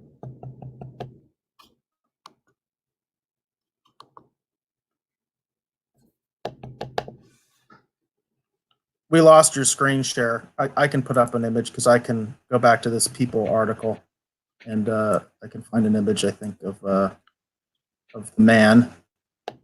This is the whole reason for this special. There he is in all of his glory. The man, the myth, the legend. All right, I'm going to go ahead and just read my notes here real quick. So this is The Joker. This is from Warner Brothers. This is for 2019. This film and its success, in my mind, clearly puts all these AT&T selling DC rumors into context. We brought this up earlier, but I do feel like the sheer financial and critical success of this film, I mean, seriously, who would be stupid enough to sell a company full of the potential valuable IP that is DC Comics? and this film shows what is possible. Todd Phillips spent quite some time trying to convince Joaquin Phoenix actually to take on the role of the Joker. While at first blush that may sound crazy, simply think back on the tremendous performances and critical backlash a misstep with such an important pop culture icon such as the Joker could potentially be. It makes sense that many actors would be at least a little bit hesitant. Phoenix does state that from the first moment he met with the director, he felt that he could trust him, and he felt that Phillips had a unique way into approaching the character and the world in which he inhabits, yet again emphasizing the importance the director's take is in helping to create these landmark performances. Todd Phillips with Joker has elevated himself into, in my mind anyway, an elite group of filmmakers. When you look at the likes of Tim Burton, who did Batman, Christopher Nolan, who did Dark Knight, Stephen Norrington, who did Blade, and Alex Proyas, who did Dark City, I consider all of these masters at creating a dark and mesmerizing world full of compelling characters. His now iconic laugh actually comes from watching videos of people who have similar forms of this laughing condition that is actually portrayed in the film. Joaquin states that he took no inspiration from any of the previous portrayals or comics into consideration to prepare for his particular interpretation. I'm going to agree with him for the simple fact that this is, in my opinion, or that his Joker is much more of a tragic figure, more akin to the man who laughs than actually the criminal mastermind or agent of chaos that is, in particular, Heath Ledger's Joker. He states in interviews that his dance was actually inspired by a video he found on the internet of Ray Bolger. Most people recognize or know Ray Bolger as the actor who actually portrayed the Scarecrow in the MGM classic, The Wizard of Oz. At the end of the day, Joaquin Phoenix's performance as the Joker is truly mesmerizing and an acting tour de force. His 2019 Oscar win for lead actor continues and builds upon Ledger's win, as well as Logan's nomination for Best Adapted Screenplay, and continues to show the incredible potential for the source material that can come from comic books. And I truly believe that. So these are just some of my notes I put together. So why don't we just go ahead and we'll start off with our guest. Please, Dr. Strange, tell me your thoughts on Joaquin Phoenix's portrayal of the Joker. Well, it was a tragedy indeed, but it's like the movie is like it sunk you in. It made you almost want to feel sorry for him until you saw what he did. Everything that he did, there was no excuse for, no matter what. But again, everything is from his perspective. So you don't know actually everything that's really going on, which I think is kind of great because you kind of sort of get a glimpse of Joker's mindset in this, like everything that he sees, and it's almost like an origin story. Well, it is his origin story, but again, you don't know where he really came from because, I mean, he was adopted and everything, so they kind of redacted that a little bit, backtracked, which I thought was a good move because now we know that the Joker's real name is not Arthur Fleck, which they would have caught a lot of flack for. But I mean, he was psychotic. He was frail, which I didn't really particularly care for about that because I like the real Joker can throw a punch, a really painful punch. I've had a couple of those myself, but I don't know. It's like he didn't think grand. He was only thinking small. But again, this is like him kind of like flowering into the Joker. Like at the end of the movie, he's sort of becoming the Joker that we know. And maybe like in a sequel, he'll be more of a mastermind. But then again, does he have that capability with his mindset? That's what I'm curious to see. Well, what do you think of what Amanda Sand just said? It's like an unreliable narrator. And he goes on to say it's not clear whether Joker's memory is fully accurate. And I think he hit the nail on the head. Absolutely. I mean, it was like we were watching The Killing Joke almost. Like, what is his real origin story?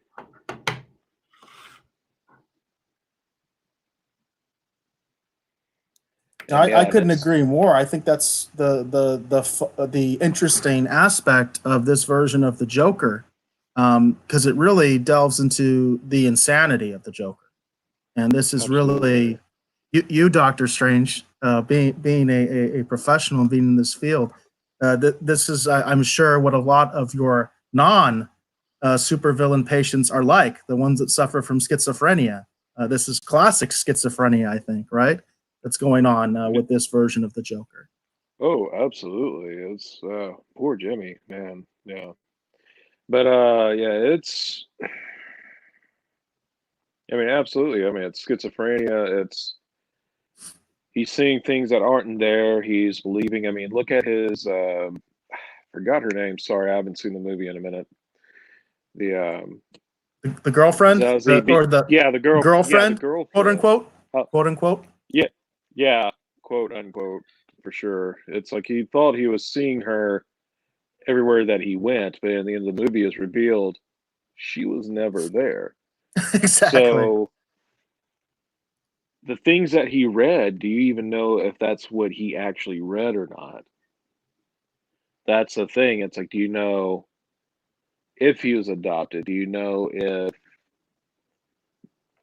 that was his mom, or maybe it was his mom? Maybe he's just misreading situations. Like the meeting between Wayne, was that really how it went down?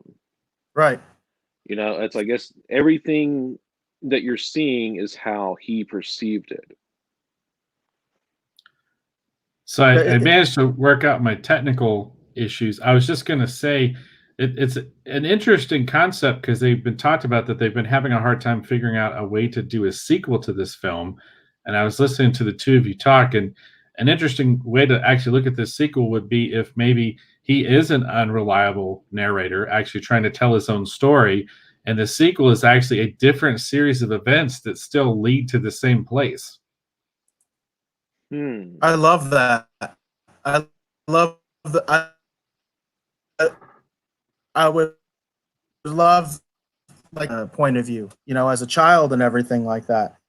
It really does give you a lot of different possibilities.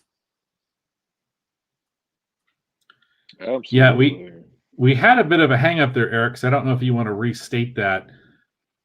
Well, I was just saying that just as an example, for instance, if we had a different version of this film and it was from Bruce Wayne's perspective as a child, seeing these events and seeing what ends up happening to his parents and his interpretation of how these events came to be, that would be pretty interesting. That actually be another interesting character study as well, in terms of what this film really is, which is a character study.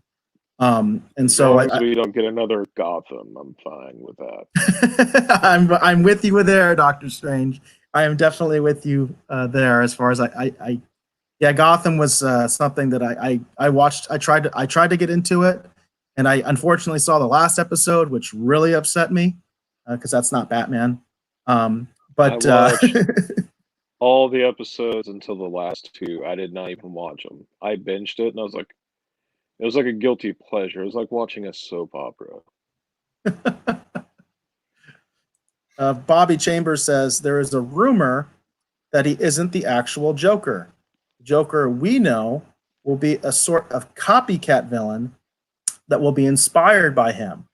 Would that bother you if it became true? Dave, I think you had this theory, didn't you? Didn't you actually espouse this theory on a previous episode?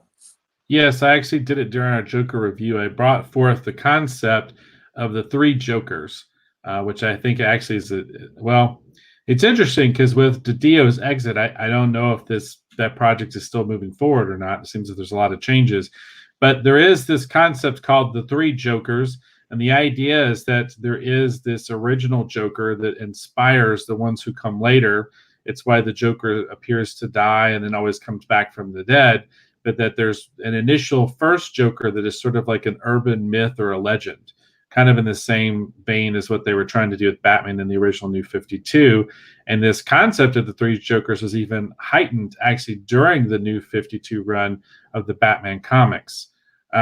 It would make sense that they would use this concept for the film because it gives them a lot of avenues and different ideas to explore. But I am a big believer in the three Joker theory. Look at Bobby's own answer to his question. This is pretty cool. So he says, however, when Bruce is older, the Joker would also have to be much older. That would be our avenue to get Hamill. And I'm like, that's brilliant. I mean, I'm like, wow, I got chills. You know what I mean? So because that's one thing, my brother recently saw this film just this last weekend. He went and finally saw it. And he came in and he wanted to talk to me about it because it was like, I don't know how I feel, that kind of thing. And one of the things he talked about was the age problem. That he was like, the Joker is like way too old compared to the age of Bruce Wayne, because it would be like what? So he's going to be like, because Joaquin Phoenix is like in his early 50s. So what? When Batman comes around, he's going to be in his 70s, a 70-year-old Joker. Well, here we go. Here's our 70-year-old Joker. You know what I mean? Put Hamill in there in the sequel. The dentures are cool. Real this time. Yeah, and now the events are real, right? Manasan did ask earlier, though, if we thought Joaquin Phoenix would be up for their sequel, and I will be the first to say I don't think so. But what do you guys think? Well, I think you've thrown enough. Go ahead. No, go ahead, Dr. Strange. You're the guest. I was going to say if he has thrown enough money, yeah, because money talks. But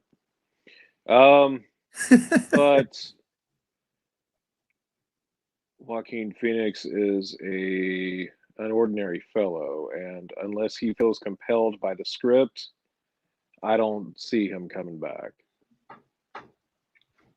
I was just going to say, I think it's unlikely until you look at the box office for the film, and then I could see them somehow finding a way to work out a deal, potentially to have him reprise his role as the Joker. I don't think you're going to see more than maybe one other film, though.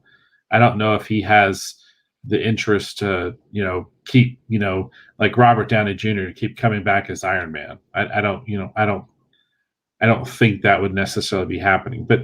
But I do think he's seeing right now the platform that playing this kind of an iconic character has helped, kind of give him for some of his other causes that he believes in. So I think that might actually be one of the reasons he might actually consider coming back for a sequel, is to be able to use, kind of a platform to champion some of his causes.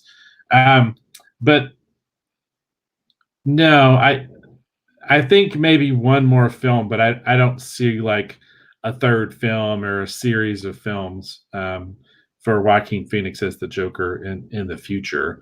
If they do decide to put forth the three Joker theory, I think we could see him potentially do one more film and then see a different actor actually step into the role for a third film, and then maybe something beyond that. That's what I would kind of see. I personally, you can go ahead, Dr. Strange. I was going to say I would see like to add on what Dave was talking about, the three Joker theory, that maybe this Joker is going to die off in the next film, and the one that we actually see with Batman is going to be a different one that's actually obsessed with the Batman. And maybe this one, like y'all are saying, that this one actually is going to inspire the Joker that we all know that I have treated. Interesting. Yeah, I personally love Bobby's idea of just doing a straight sequel, and it's an older Joker, but it's now Mark Hamill and not Joaquin Phoenix. I love that idea. I don't think it will happen. The way that I always understood that the earliest articles I remember reading about this movie said that this was basically like an Elseworlds one shot. This is a character study. It was never meant to have a sequel. As Dr. Strange said, money does talk, and this movie was incredibly successful. But I don't think that was the intention, and there are no plans. And I feel like if they did do a sequel, just don't feel they're going to be able to get that cast and crew back together again. Like I just don't feel like it's gonna happen. I like Bobby's idea, and I wouldn't mind seeing Joaquin Phoenix reprise the role. The thing that's most interesting to me about this portrayal, and again going back to talking to my brother when he was kind of discussing things with it, it was funny. Our discussion actually made him like the movie more because he came out of it not really liking it. Because I would agree with him that this is not the definitive Joker. This is not the Joker. But again, as a character study, it's fascinating. And the point that I made to my brother that made him like it was, hey, you don't know what was real. You don't know what actually happened in this movie. My interpretation of what happened and what was real, and your interpretation of what happened and what was real, and what he spun in his head, it's completely valid. For instance, we were talking earlier about I think Dr. Strange talked about the mother, and we talked about that scene specifically. My brother and I, it's like, for all we know, he didn't even kill his mother. For all we know, his mother died. And in order to cope with her death, he invented this crazy story that she was insane and he killed her. That's just as plausible a theory as anybody else's, because you do not know what is real and what is just in this demented mind. That's true, and that's one of the things that's interesting about this film too, is it creates at times such an interesting world that at times is both very grounded and real, but at the same point, very fictional. And it's just interesting how it plays with the concept of reality and perception in such a way that it reemphasizes the concept of the Joker in general anyway. The idea that in the comics and typically the Joker tells a different origin story. Everyone asks, how did he come to be? So even in the context of how they've crafted the film, and they give the film what appears to be a definitive origin, yet at the same point, there's enough wiggle room in there that maybe it's not.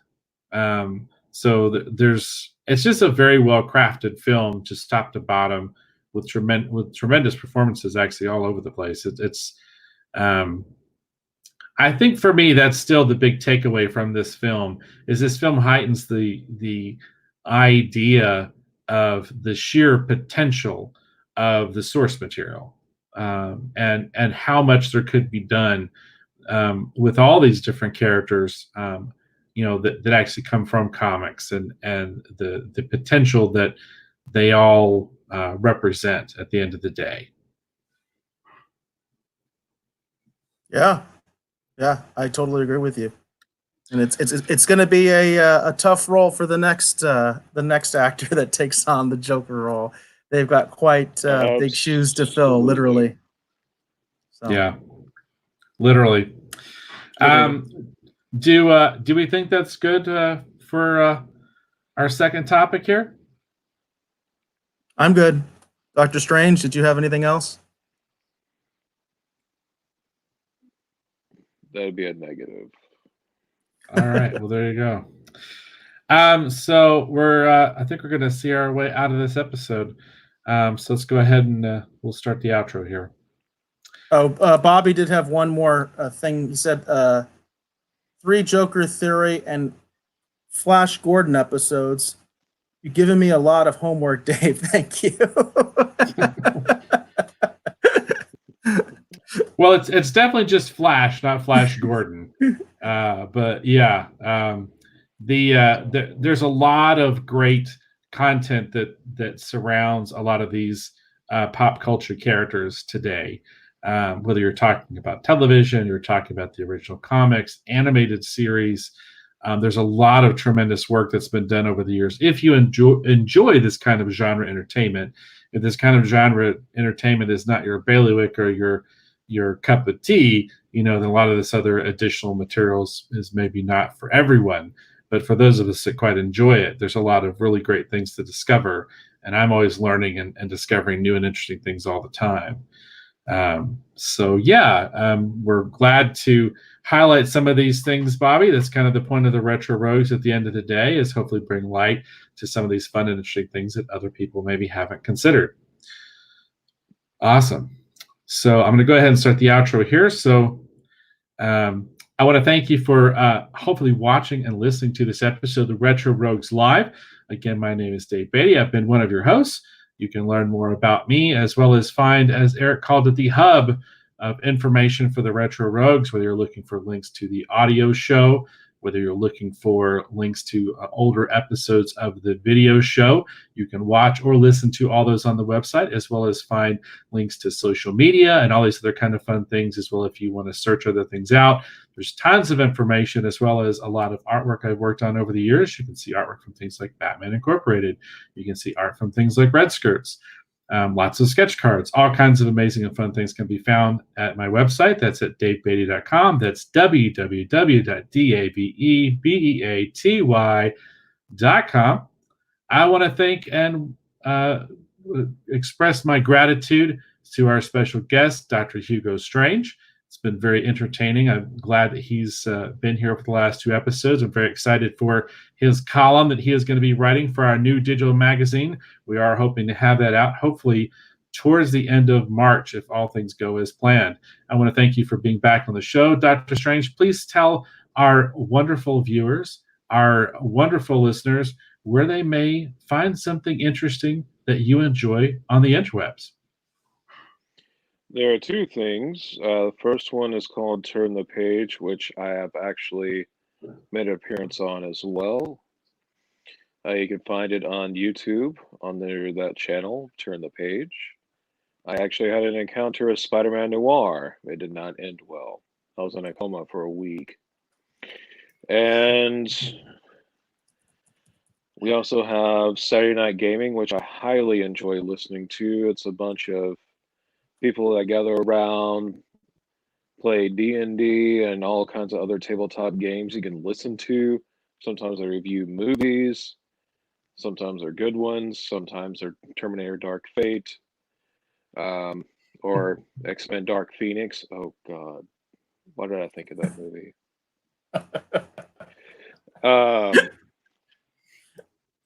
Doctor Strange is... Oh, God, my brain shut down just because of Dark Phoenix. Anyways, you can find us there. Sometimes I'm on there as well. Sometimes I have a Russian accent. It's quite entertaining. But check out Saturday Night Gaming, the podcast, Podbean, wherever you can find it. SNG Gaming 2017. Very cool. Thank you, Dr. Strange. I, of course, want to thank my co-host, Mr. Eric Alexander. Eric, please tell our listeners or viewers where they can learn more about you on the interwebs. Well, I am most active on Twitter, and you can see my handle right there. It's BassGod14. Again, that's not BassGod. That's BassGod14. BassGod14. That's also, I believe, the Twitch handle. That's also the YouTube page.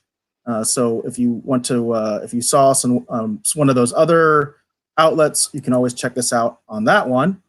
And then I wanted to go back to the chat real quick. And this was a comment from Man of Sand earlier.